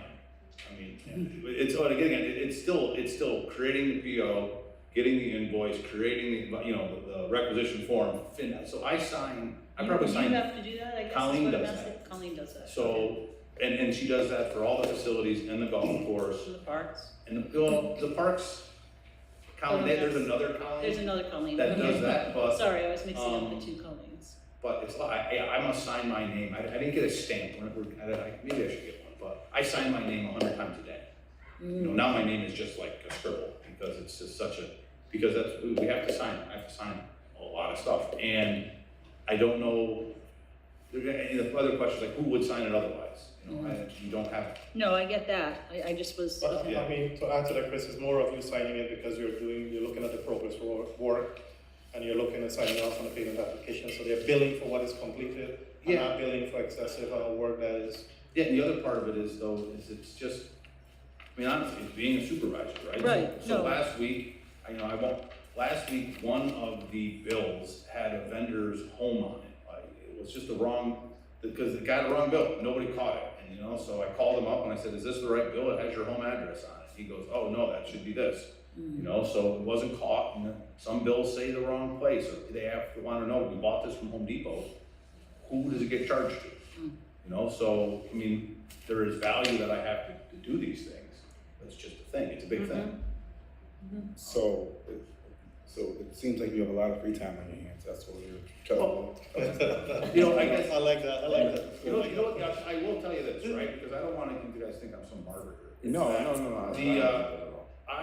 I also have a 9-year-old and an 11-year-old, all right? So Anthony can attest to this. When I started here at 31, I came in 3 times a week, and I worked 9 to midnight, because I like nights, and it was quiet, right? Those days are long behind me. I have to get everything I can done from 9 to 5, because from 5 to 9 is another job. It's a whole other responsibility. And I told Anthony that I'm actually staying late on Mondays because I get so much more done after hours when the phones are not. It's amazing what you can just, with a quiet, what you can get done. And I bet if I could do that more, I probably wouldn't go as crazy, but it's not feasible until my kids are in college, where you can actually dedicate more time. So if you guys are sitting around saying, Chris is working 80 hours a week, I don't want to paint that picture. I'm working, right? And I work more than what it is, but I also have this other balance, which is hurting me at the other end of it. Like if like a doctor's appointment comes, like there's life now and work and everything. If I put life into these things, yeah, it'd be crazy. No work-life balance for you. No, it's just hard. Right. So, in all seriousness, I feel you. I understand exactly what you're saying there, man. I think that, so I just want to make sure I'm understanding it clear. So at one point it was like, and of course you need to fill these, or you were looking to fill these positions, but now, through kind of your thinking now is that if we can get people who might not even be as specially skills trained in these areas, but just more of that administrative support, is that kind of like the direction that you think? Yeah, so one of the, like I said, the senior engineering technician was seen as under a level of a junior engineer. But it does not require, it has more outs than in the job description than, a junior engineer, which was a junior engineer, if you were to look at it, you gotta remember the history of the city and the history of the job reports. A junior engineer is a student from Clarkson or RPI that comes to work from the city. I was a junior engineer when I started in 2005. SUNY Buffalo graduate, right, no experience, come in. But, I talked to the union about it just a little bit, but, their rates are here, everybody's rates are here. I told somebody that if somebody comes and applies for my junior engineering position in this economy, there's something wrong with them. Like, why are you applying to me? This unit's 65, the DOT's 65, and private's over 65. So why would you come here for 45? you know, so that's what we talked about, trying to get people that are city residents, that, you know, like, you know, almost like the codes, we're trying to see what codes or, you know, some kind of level where maybe the requirements for education are a little less. Because it doesn't mean you don't have a good head on your shoulders, it doesn't mean you can't, you know, help with the job, and then we'll train you. And the other thing is trying to get, you know, and this is not trying to be ageist, it's just my staff, I get a lot of resumes from people who have retired, who are looking for work. Yeah. Because they retire at 65 and they say, I got some good years left in me, and they wanna work. I have gotten a lot of resumes like that. The problem is, there's not, you know, like, I don't know how much they can pass on. You know, if you have somebody who's 40, who's gonna be here to pass, like, if I teach someone that's gonna retire, that's retired, everything about the city, they're gone in 2 years. They take all of it with them, you know, whereas, you know, that's what I'm getting at my point is, it's like, you know, I've been here 10 years, you know, trying to pass, Anthony's doing that with Derek, you know, working with him to bring him up to speed, you know, having that, you know, right now, everyone in my office is, you know. So have you discussed, retired. these resume with the mayor in terms of the Residence. residency waiver? You're talking about that is something you should discuss with him, to see if there can be some waiver along the line. I actually pushed, I said, just bring the guy in, I'll come with you, Yeah. we'll find somebody you like, and we'll push him in there. I mean, I mean, like, yeah, if I find somebody, you know, and that's the other problem, though, is even trying to, you know, is we talk about try to steal somebody, you know, can we steal somebody from another company or steal somebody Good from luck. this? But, They're stealing from us. we've thought about it. The benefits are pretty good. Yeah. But, you know, you have to pass the exam, there is no exam, available to study off of, there's things, it's just, it puts you in a tough spot. Well, I'm glad that you bring this to our attention, this page here, in terms of outlining the PE forms and that is on board with you to support you, the engineering department, because sometimes we wonder, are these enough support staff that you have? But this gonna make a little easy for us to know that you do have support staff. Do you need to add more? I mean, that's your call. There is funding available for it, you should, you know, because you're doing a lot and there are more down the pipeline coming your way.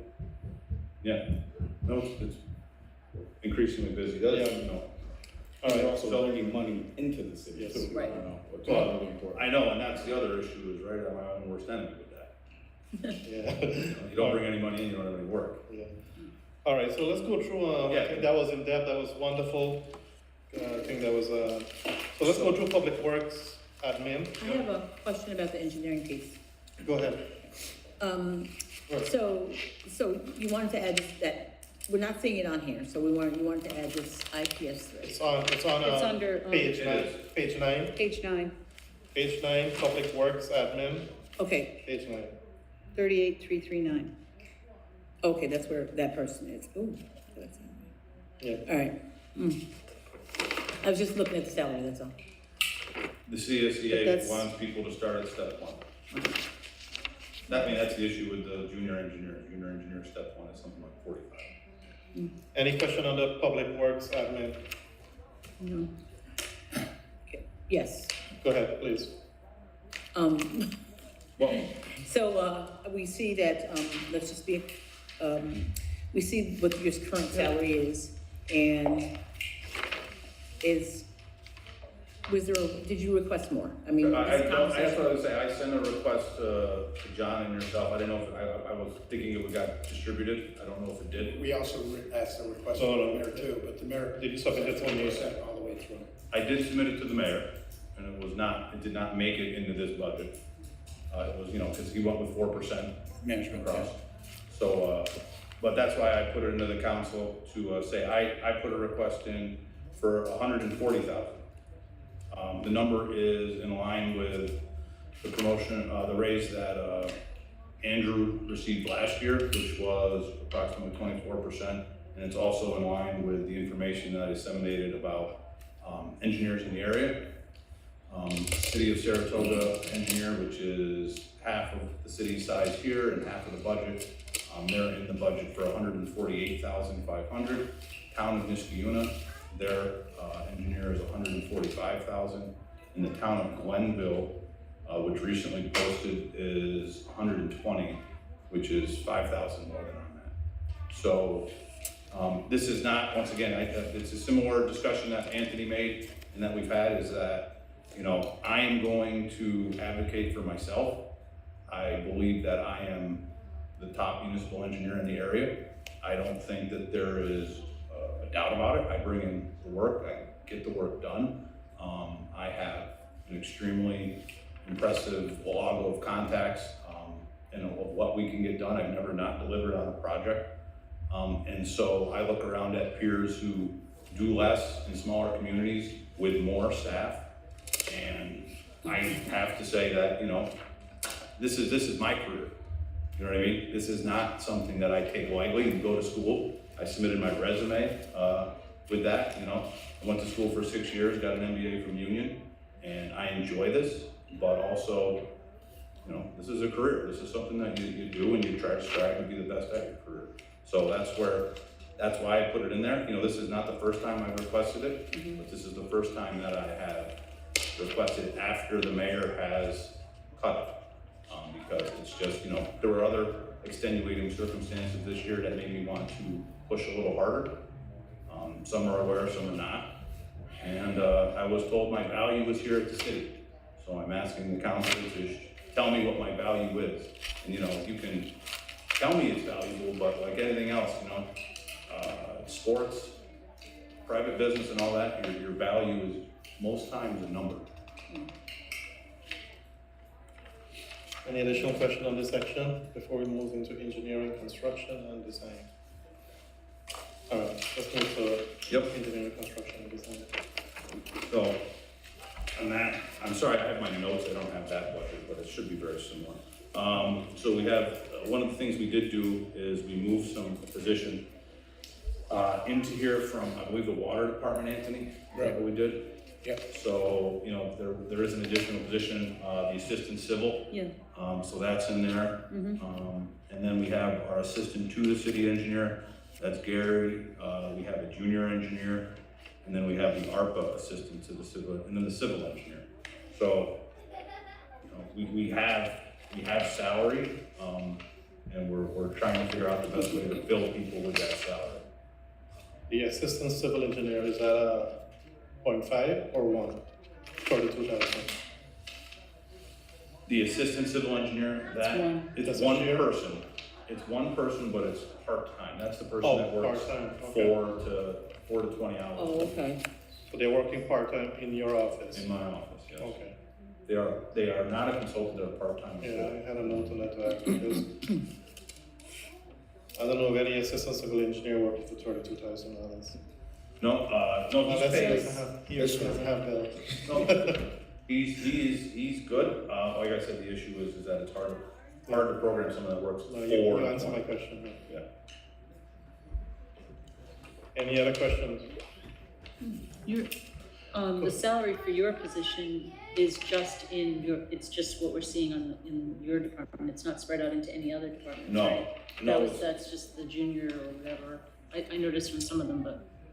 Historically, there is if I'm not mistaken, from the salary, there's a stipend, and you mentioned that. In golf.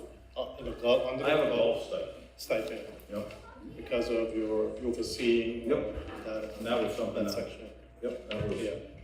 And then the idea with it was, if the golf course were to go for my management, the stipend goes with it. Because, you know, it is work. When you see what we do with the golf course and how it works, I'm not saying that I can't handle it. It's, you know, we have a good thing going, but that, it's not something that I'm personally gonna hang on to if the work goes away. But so the stipend is attached directly to that work? The Correct. stipend, okay.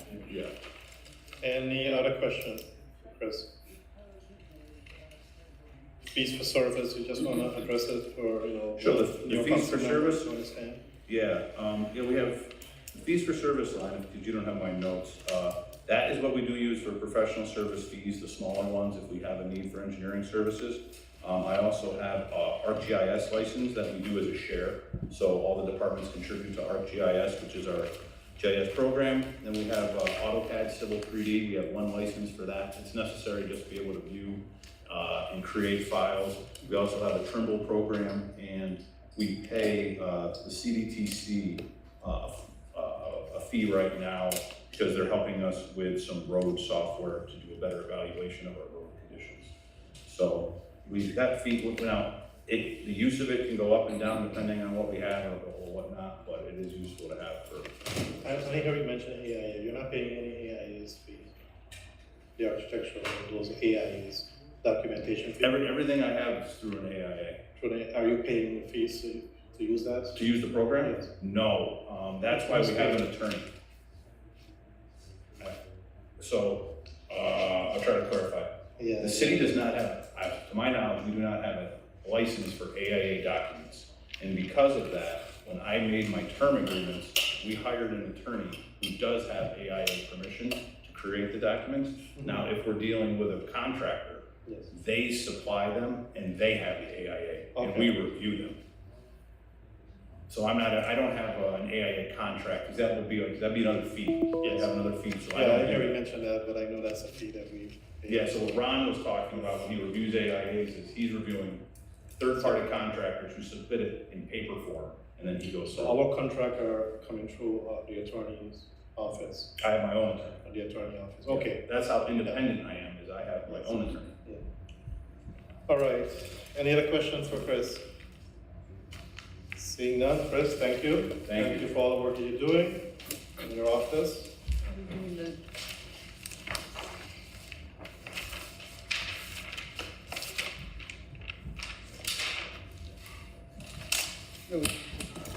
Page 11.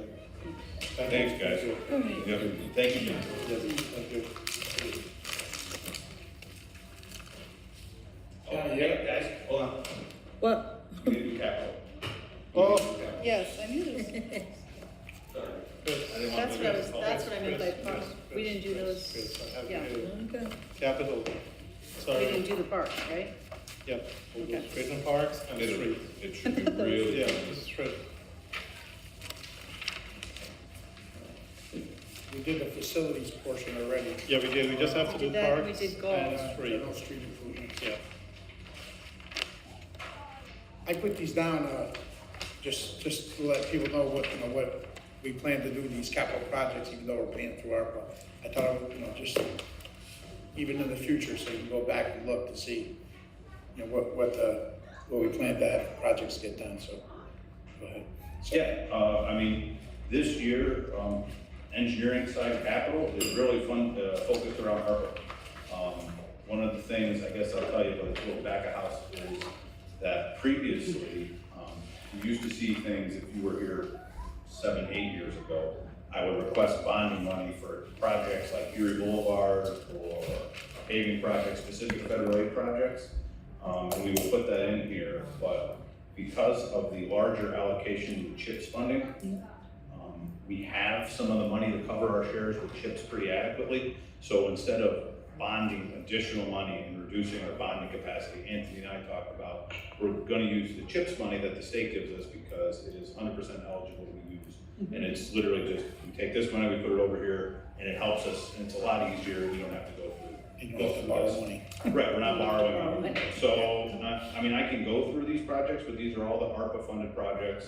A diamond lighting, general site improvements for Central Park, the pool and the bathhouse, tennis courts, Hillhurst Park, Hillhurst Fairview, the pool, Riverside Courts, and Jerry Burrell Park improvements. So those are all, a lot of them are actually started into design already because we kind of had a head start running when we made the applications. So I'm pretty comfortable with all those. And then the street improvement program, the 1.5, that is used to supplement our paving program with things that are not CHIPS eligible. So 95% of the things that we do are CHIPS eligible and 5% aren't. And we try to make sure that we always have some money to do that 5%. So for example, if there is a road in the park that needs to be paved, if there's some paving around the golf course or a parking lot or something that we own that's not necessarily a state recognized road, we need to make sure that we have funding to be able to improve it, pave it. So we always make sure we have improvement money in our coffers, and that's what we use that for. perfect, perfect. Any question? Go ahead, please. So if we were to try to add the skateboard park in, So So, I wanna Yep. ask, because I know I saw the bid, was 1 million plus the 250,000 for the, the lights in the street. If we go to 890. But if we were to try to stay at Riverside, and I know this is a whole long thing. yeah. But do you think we could do something at Riverside for the 250 and not do those courts? Or, one of the things that I submitted, which I don't think you got a chance to see, was the 1.25 million for the park, underneath 890. So I just wanted to get your thoughts on that. Yeah, I think if we're going to do a skate park, we should definitely allocate separate money for a skate park. And I would think in excess of 500,000 all day, just going off of. That's what I was It's wondering. very similar to the issue that we ran into with the golf course, in 2008. I know you guys were, so what happened with the golf course is, we get caught in this, and it's not even a catch-22, is what it is, it's bureaucracy, right? Is that golf course contractors, they travel the nation, and they build beautiful golf courses, and they have, and if they're building Pinehurst, which is a private club, right, they got it, they go, and this is what we're gonna do, and they do it. You come to New York, and very similar to what Mike was saying from Happy Electric, right? Now we're bonds, prevailing wage, do you have a certified payroll, do you have apprenticeship program, what do you, and all of a sudden they're like, we're just a contractor out of North Carolina, what are you talking about? And our costs go through the roof. So similarly with these skateboard parks, you know, they were showing me private parks and parks in other states, and he says, oh, the New York cost is $95 a square foot. And the skateboarders are using 4 tennis courts. If we wanted to replace, and I'm not saying this is what we do, Right. but if we wanted to replace an exact 4 tennis courts with all the amenities and all Right. that, $95, it's $1.8 million. And so what we're looking at is Over these Riverside, guys, in other words. if we just took the whole Riverside complex out and put an equal size concrete with the ramps and all that, Yep, you're over 1.5 million all day with that because of the size of it. And so what we're saying is these guys have been really nice to work with, and they're not looking for pools and crazy ramps. Right. So I think that we'll be able to get more. They just want space to maybe That's able to right. set up some things. But at the end of the day, my opinion is that we can't let them build things there. This Right. is a city park. We can't make this DIY. right, You know, it has to be designed and built, and don't touch it. And if they do touch it, you get your wrist slapped about it, don't touch it again. You know, because it's ours, it's gonna be ours. We wouldn't allow someone to build their own swing set or slide, right? You wouldn't be able to do that in a city park. So what I'm getting at, long story to this, is that with this money, the street improvement money, the things that aren't included. So if you put a skate park right in the middle of the park and it's a big concrete block, right? And you go, okay, well now how do you get to it? How do you light it? Where do you right. park? Where do you park? I'm 99% sure we could use our bonded money to get you there, to park there, to light it, because that is all improvement, it's asphalt, it's city owned, that's Okay. but that's how I was saying, is that if as long as we can get the perimeter in the skate park done with money allocated for the skate park, I would use this bonded type money, because you Okay. can't use chips, you can't, maybe you could use CDBG, but I don't know if you want to, and put that around there. So that's why if it was under 890, I would do all that work to get to the park, and then we build the park with the ARPA or the bonded money there. Okay, Is that, Anthony, is that what you would see it, right? Yep, that's what we talked about. okay. But it's gonna, everything's expensive. I mean, Paul tried to get a quote on replacing a concrete staircase, and it was over $500,000. And that was a staircase. You know, this is a pretty elaborate thing, and I know that we want it to be representative of where we are as a city at this point, so we want it to be nice, and these guys are great, and they seem to have a following, but, and the number one problem we have at the city, the number one problem is we shoestring budgets, and then we don't know how to get it done. You know, we say, well, is it a $1 million project? How can you do 1 million? And then it's a $1.5 million project, and we're scrambling. We're having that issue with Jerry Burrow Park, you know, where we want to get Jerry Burrow Park done, you know, and the bids come in high, and now we're trying to figure out, how do we get it done? It's a very complicated thing to do, to try to get all these projects done. We're fortunate that the street projects usually have enough, but not every project is a road project. So Chris, it's good of you talking about this. Are there any conversation going around this in terms of liability? building a skateboard park. And I believe it was Andrew, I believe was looking into it, I mean, from my perspective, because I want to say I'm a little bit of a realist with it, is that I've gone to a lot of cities that's seen a lot of skate parks. So there has to be something with it, but I do know that I spoke with the mayor, and I don't want to speak for him, but I think, Anthony, you might have talked to him about this. He did mention something to me about when our insurance does get reviewed, the skate park addition would get factored in. Like, there is a possibility that our insurance carrier will say, okay, now you have a skate park, and we go up. Yep.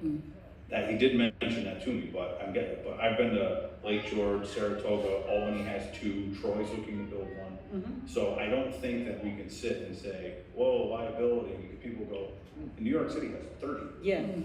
No, I'm not saying that we don't build it, we build it, but we need to address the liability. No, and but take responsibility for the liability. It's with the organization, it's with the people who are using it, or is the city?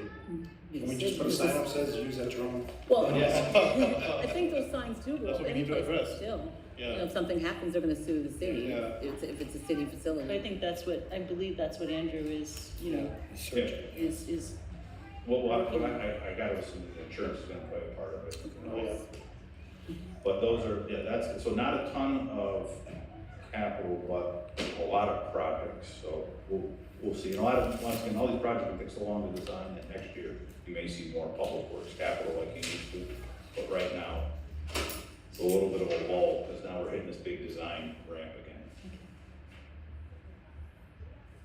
And just not to add more to you, I am sure we're gonna have, what, 2 or 3 more parks added to this. Steinmetz Grove Park and Woodland. You said Vale? No. Steinmetz Steinmetz. Ground. Grove Park Okay. and Woodland Park added to what you're seeing here right now. Yeah, I know. So, I'm the messenger, man. I just wanna give you a heads up, it's gonna happen. So that would be additional to what you're already doing. okay. Yeah. Yeah. Well, take that into consideration Yeah, when that's you're all right. putting your budget together. Yeah. All right, yeah, thank you, appreciate it. Yeah, and I guess I'll speak on behalf of everybody, you know, it is tough for me to talk about just me, but I have to be my own agent. I would be dismissed to say that this conversation should be had with a lot of people. You know, there's a lot of people that do a lot of good work. I know Kristen mentioned Maurice, you know, who's doing a really good job. I know we have a lot of good staff here, and it's tough. You know, we don't have a bargaining unit or anything as managers, you know, John and I and Anthony, so, you know, what I have always tried to do is my job to the best I can, so that you guys go, you know what, Chris, he gets it done, you know, and that's how well we're doing it, you know, that's what it is. But I would be remiss to say that there's a lot of people that probably could deserve a bump too. And I can't speak for them, but it's out there. And if I had people under me, all my people were union, and then Joe was retiring, so I don't have any of that situation, but I think people sometimes get intimidated. And I've been here long enough for that. You're brave enough. Yeah, so I just wanted to say that when you're looking at things. Because, all right, thanks, guys. Thank you. Yeah. John, you ready? I think so. Page 11, utilities, administration. And here goes the master PowerPoint. Yeah, master PowerPoint. John, you know what? PowerPoint today? John, I had to question them a day ago. Pardon me? Somebody brought here a PowerPoint presentation and all this graph and chart, and I was like, did John approve this? Seriously? Yes, John, I did mention that. Look at the tape. Did John approve this? I'm not aware of it. That's why I mentioned it just now when Chris was sharing out the document. It's a good thing. You are moving them in a good direction. It's good, because they work, right? They give people an indication of what's going on. I didn't want to, so, without having to. a lot of graphs here. Look at it, yeah, a lot of graphs. But that's good, we all love pictures, right? And I'm not gonna talk as much as Chris, so look at the pictures a lot. So Anthony, can you just give us a snapshot of utility administration, and then we'll have John kind of walk us through what is going on there. I'm just looking at, John, not only does he have the utilities administration, he's also sign maintenance, traffic utilities, and phones and IT, and what am I missing, John? Street lighting. Yes. Go ahead, John, you should just put it all through. That's it? You're talking about increase, you're not talking about nothing? Come on. Okay, what do you see? Okay, total utilities, the administration, that increases by 7.77% by 15,000. Total communication, central communications goes up 30,000. That's the phone, but that's, we'll explain that there. We'll talk about it. Total data processing, that's the IT team, is up to 98,000.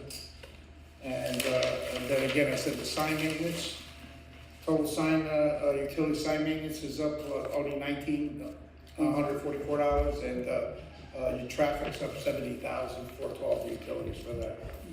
And then street lighting is up, we'll explain that to you too, $1.2 million. I wanted to do that so that you don't have to be in the car. I don't care. All right, so we'll do utilities, administration, page 11. Okay, Johnny, can you walk us through?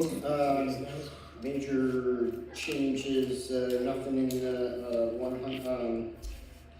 there is a salary bump for one of the employees on the 100 line. Going down, I don't think there's. Can you anything else explain that stands the out. reason for the bump? I can. So Just to mention it. yeah, the principal billing accountant, AP clerk, has been here for a number of years. Has over time increased a lot of the duties that she's been doing. This person trains everyone on all of the software that we use, our Munis software, our Municity software. She creates all the reports for us. She does all of the role-based access control to make sure that we have proper security. She works well outside of her original duties, and it has for the last several years actually been what I'll call my assistant. If there was an assistant superintendent job, this person would have it. So I'm asking that you take that into consideration as over even anything that you would give me, because I believe that she wholeheartedly deserves it for the work that she's done. And I just want to add, we're about to go into a major upgrade in our Munis citywide system. Yep. Where she's going to be the leader of that. As she's been in the past, software upgrades are horrific, if you will, and we need somebody at that helm that can make that as minimal an issue as possible. So I believe that's the only major change. You can look at the next graph. Question on this, so how is this linked to IT, supporting you with hardware, software, and all? Utilizing This IT? Yes. Because No, I'm not saying, well, how does this link to IT in terms of supporting this individual or IT supporting this individual? So, again, it's been an evolution of how we use cross-training employees and get them to work outside of their limited responsibilities. So you can look at that IT staff and say that I'm actually one of them, as well as this other employee. So we just have many more duties, including, up and above that, but we're supplementing the IT department. And she does a lot of software stuff too. She does a lot of software. The reason why I asked the question because the title might not be. Yeah, That's the reason. it is, though. That's the reason why I asked. Even my title doesn't fit The my background, the background that you mentioned does not fit the title. Absolutely doesn't. You're Yeah, absolutely that's why, correct. And that person, as well as I, as well as several people in the city, learn from the bottom up and have that. And Chris mentioned, I don't want to talk too much about Chris, but he mentioned the institutional knowledge. That's where we exist, right? We have so much of that institutional knowledge that it's so much easier for us to sit there and do some sort of upgrade or change. We know all the departments, we know how the departments function, and to have us there to be able to do those upgrades are so much easier than have anyone else to do. Yep. So actually, I would like to speak about that, because I have a concern about that. So I don't know how old this person is, I don't know how old you are, but eventually, people are gonna retire. And so I see you two as the only admin staff, so I'm interested in knowing, does it look like in terms of succession planning? You talked about all the things that she does, Right. even more and more, and the same with you. Yeah. So what does that look like in terms of adding more staff, or considering adding more staff, so that people can now learn Yep. in the next 5 or 6 years, or however long it's going to You be? mentioned that before, and I Yeah. appreciate your concern, and certainly I'm someone that would never want to leave the city in that kind of jam. We have started to look at that, and one of the positions, when we get to the IT position, is that we have added another PC support specialist that will be able to supplement some of the existing duties that our local area network administrator is doing right now, as well as supplement some of the police department needs by being able to have that third person assisting in that department. Then some of the things that I'm doing and this other person in my administration is doing, we can start to slough off some of that duties to reduce those types of issues. Plus you'll be training too at the same time. Right. Quite frankly, I believe when I leave, there'll be multiple people that'll probably my duties will probably be split into different number of people, and I'm saying that because I have such a varied repertoire of things that I do, and I don't see you finding someone that's gonna do all of them well. So I think, we'll probably start splitting them apart, maybe something will go here, something will go there. A great many of those duties will go to the IT local area network administrator, I believe. So we're trying to position him to have more time available to do a lot of the things that I'm doing. So we are kind of working on that now? Yeah. Okay, 'cause you're right, I do ask it, I ask it all the time. Concern is still Yeah, there. tired of us asking that. I forced them to put an extra IT guy in. And that's this new position, help desk support Yes, specialist, IT. It says it says it's starting with succession planning, Yeah. for Lisa and John, yes, it does. I told you, I forced it on them. Needed. Yeah. Any other questions on this section, utilities administration? Then we'll move to page, Central communication. central communication, What page is 14? page 14, right to the bottom. Sorry, Billy. That's okay, take your time. So we have Yeah, I have a question. $30,000 increase from the previous year, but every 2 years, John? Your budget amount. Every 2 years, there's Every other year. every other year, we have to pay an additional, what's that called? It's the maintenance for the phone system. By paying every 2 years, we're able to get a little discount. So you're gonna see up, down, if you look at the chart, that, the phone expenses, up, down, every year. Okay. Yeah, because I had a question there too, because I know we bought new equipment a couple of years ago and we were told. Well, actually, our phone system is, right now, I think it's like 15 years old. Yeah. It's been- Did we not buy equipment a couple of years ago, in No. terms of phoning equipment? No, it's been a while. You may have for like your service, Oh, that's. yeah, okay. That's only. We did rewiring, we rewired stuff too. Yeah, there's definitely rewiring, but the Okay. system itself, yeah, it's much older. Okay. So that's the only item in that one.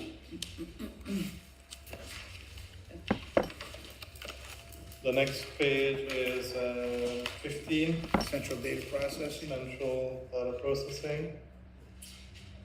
Okay, so in the central data processing, this is our IT. We're 3 people, we have currently 3 people in there. We have the land administrator and 2 help desks, so we're requesting a 3rd as well. Let's see. Fees for service, that's one of our biggest codes. It's 350,000 up from 320,000. Those are for our munis costs, or municity costs, our Office 365, which has been been 2 years now, but I mean, that's certainly a large expense. We can go through, if you want, it's maintenance for all of our, a great deal of our city network equipment. Let's see if I can pull the major ones out. So the Tyler Technologies alone, we're estimating at roughly $200,000 for next year. So that's a really large amount. So if you pull that out, it's really not too many, not too much larger things. Our virus protection this comes out of that one. Out of the fees for service? Yeah. Okay. Our you guys have seen the know before training for the fishing training. Maybe some of you got caught with it. I've maybe seen some it of you many haven't. So that's something which honestly I think is really cool. So we did that out of our budget, and it keeps educating our employees because you know, we've been so lucky that we have not been touched, and you know, I'll never say that we can't be touched because we can. But we're taking every kind of step as much as possible to reduce the potential that happens. And by training our employees on what to click and what not to click is certainly a big piece of it. Questions? Mr. Yeah, Wait, go ahead. Come on, Carl, you know by now, just go ahead. Mr. Coluccio, that land administrator, is that the succession planning you were referencing earlier? Well, or who is he, you're trying to send this training, or is it a different? I'm sorry? The land administrators. Yeah, so the land administrator is the position I mentioned before that. By adding that additional help desk person, it will free up that administrator to learn some more of my duties. Thank you. Yeah. Questions? If not, we'll move to, yes, sir? Oh, one more. No? Couple more. Page 21. Utilities, sign, maintenance. So, those of you that aren't aware of what we do, so the sign maintenance, we maintain all of the signage, traffic signage, all the temporary postings we do, we paint the streets, we're doing a lot of painting of street lighting and things, trying to spruce them up. We've certainly done a lot of that over the last couple of years. So those salaries come out of the sign maintenance, the 3310.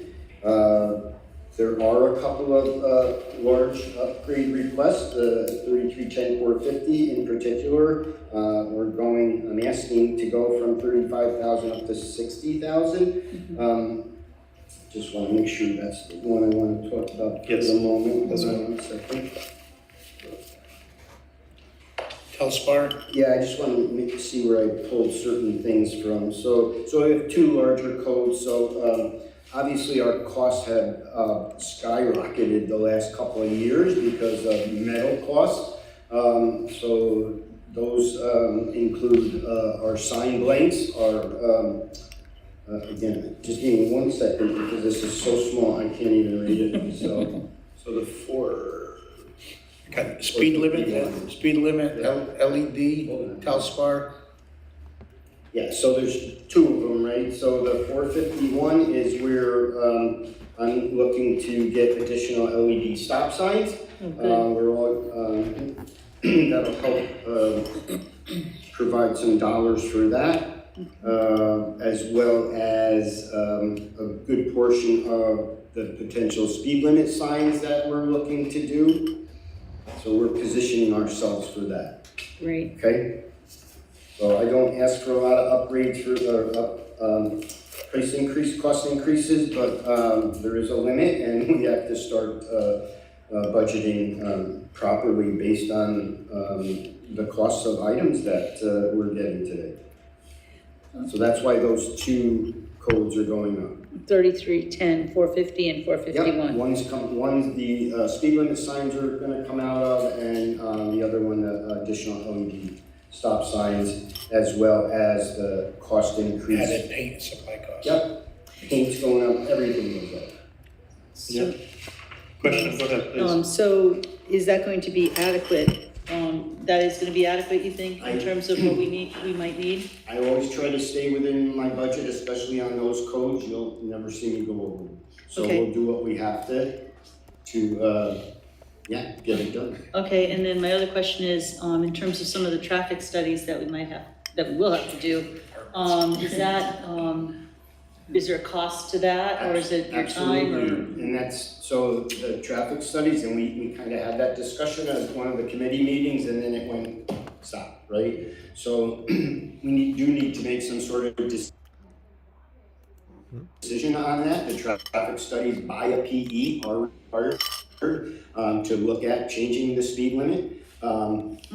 I did have a discussion with Chris about the potential that the CDTC did have a project that could potentially do some traffic studies, and we would look at that and see if the cost was zero or a smaller amount to do it through CDTC as opposed to us hiring an engineering firm. So I think we just need some Okay, I thought that we actually had decided that we needed to go ahead with the traffic studies at I our don't last think that council anything was, meeting. I don't think that anything was actually said that said, go ahead and do that. Okay, I think we did. No, We didn't? no, we didn't. We did not. We discussed it, but we never finally said. oh, We just need a okay. little So we need to direction. So authorize I need to put it on the Put it back legislative, on, yeah. make a legislative request for the to next. authorize the study. I kind of Because I thought. think that was a discussion of leading towards costs and everything. Yeah. that was- We never, we kind of stopped. Right. Oh, that committee meeting was, okay, it's now the next I step. thought the same When the thing. chief Let's look back at the presented- minutes. Yeah, And I I thought we remember said that that. the next step was that, we needed the traffic studies in order to move forward. Yes. I don't know if we finally said to do it though. Yeah, and I So remember we'll, talking about how. Can we please look at the minutes? it was needed, but, it doesn't say that. I don't recall us. All right, I'll Does put anybody legislative recall us actually request in. saying we were gonna do I it? think it was said. No. Okay, Honestly, if it was said and I was there, we would have, Yeah, Chris and I would have but, got together and. It's fine adding it back on the agenda, but Right? What, the material from the old ones, is there any value in that? Did we get anything in return for those? Yeah, we talked about that a little. When that metal comes back, I'm gonna take it, we're gonna clean it off, and we're gonna put new faces on it. Oh, okay, so we can recycle it. Recycle. Can you quantify what these increases will mean in the number for each category? I mean, I don't have those numbers with me. I certainly, did it based on the speed limit signs were, I think we were talking about the $5,000 that, based on the number that we had, and I added a little bit. I think that's what the cost was, for speed limit sign. I think probably looking to get maybe, another 6 or 12 signs. They are very expensive, so, don't think we wanna go crazy. We've been super lucky that none have been damaged. Yeah, I think that way. We replace, a half a dozen signs every week, that get struck every week, at least. the lit stop signs, That, they've been very effective.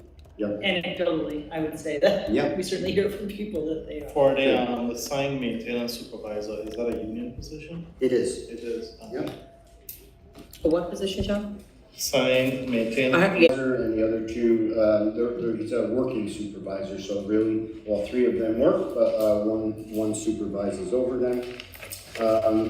Biggest change that we're looking at is, they asked for, $65,000 in equipment, replace, traffic controllers. We have, that'll give us about 15 traffic controllers that I'd like to change on Upper State Street. That are over 20 years old, so that we can get them in our, back in our coordinated system, so that we can, better monitor them and, better coordinate the signals up there. Are these positions all filled? Yes. Yeah, Nice. but that third one took us a while, but we finally got Yeah, I it know. last year. Yes, yay. Took a while. Oh, so the one that says ARPA is filled as well? Yeah. Yes. We started last We're year. We started last so year? happy when we have 3 people. Yep. That's awesome. It's really, Okay. All right, any question on this? No, If not, we'll move on to equipment, so, we've estimated that that's gonna bring us to about $100,000. The other change is the 425A, which is the smart city.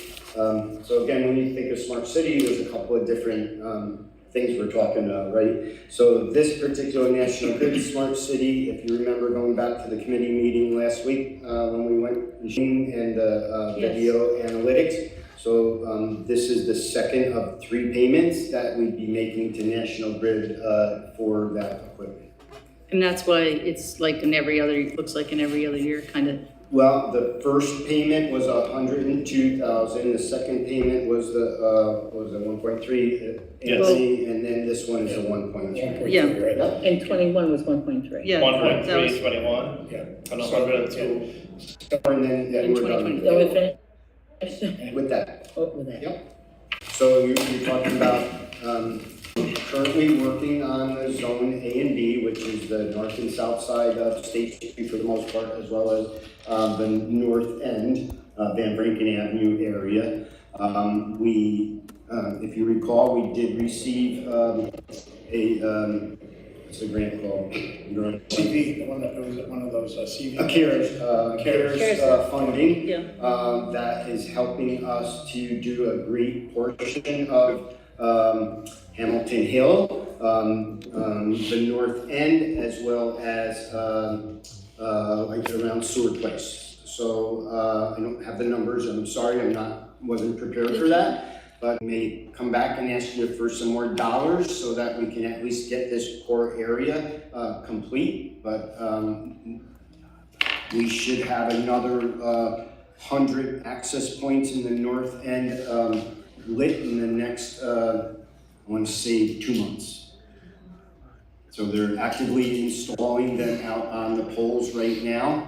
A little slow because we have to get National Grid to power them up, and every place, for the record, every time we ask to put one of these up on the pole, we have to go through a process with National Grid. You have to send someone out there and measure and look at it and see if it's okay, and then Verizon has to approve it. It's a wicked long process, but we're getting through it, and we have about 300 access points in the pipeline, and again, the first 100 or so we should have relatively shortly, and then those a little farther.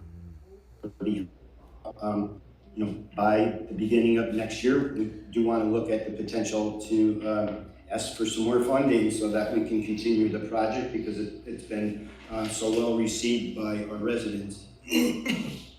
Thank you. I mean, I can give you a better one if you want me to come back. Maybe next month. Let's get to the budget. We paid it in 22, we charged it back to. Yeah, but we allocated about $2 million over. Well, yeah, it was 2 million. Yes, Yeah, 50. Yeah. 2 million. Remember? Mm-hmm. Some is available, Not available. 1.3 then in half. No, we need that, because we're gonna come to you for another 1.5. No, stop. Yeah. I do. Yeah.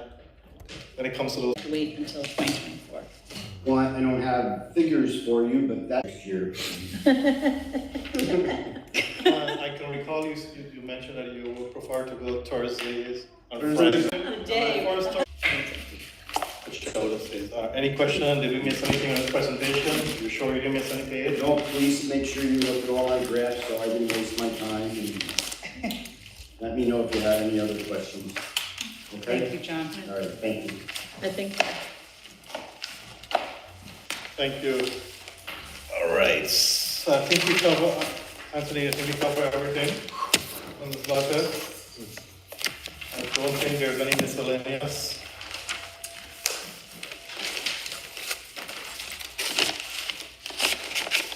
I don't think so. I went through this in detail. I think we captured and we went over every single department here, section, boards, everything. I don't see anything else.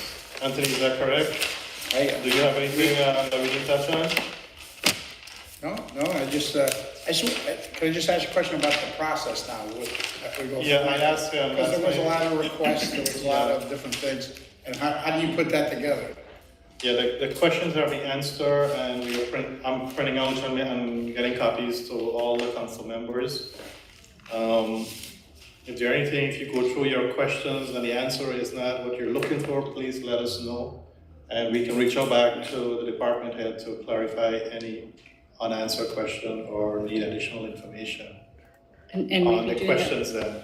How do about that changes before to the tomorrow night, budget? right? Yes, I think that we should just look at the question, and if you're still not satisfied, just reach out to me and I can ask Anthony follow So up. I'm gonna add one thing to what I emailed you today, because I checked with Chris, so Yeah. I'll just send it to Go you. ahead and do it, and we'll get answer. Anthony and the department head has been very good in providing us the answers, so Soon as they question can. them on short notices. Yeah.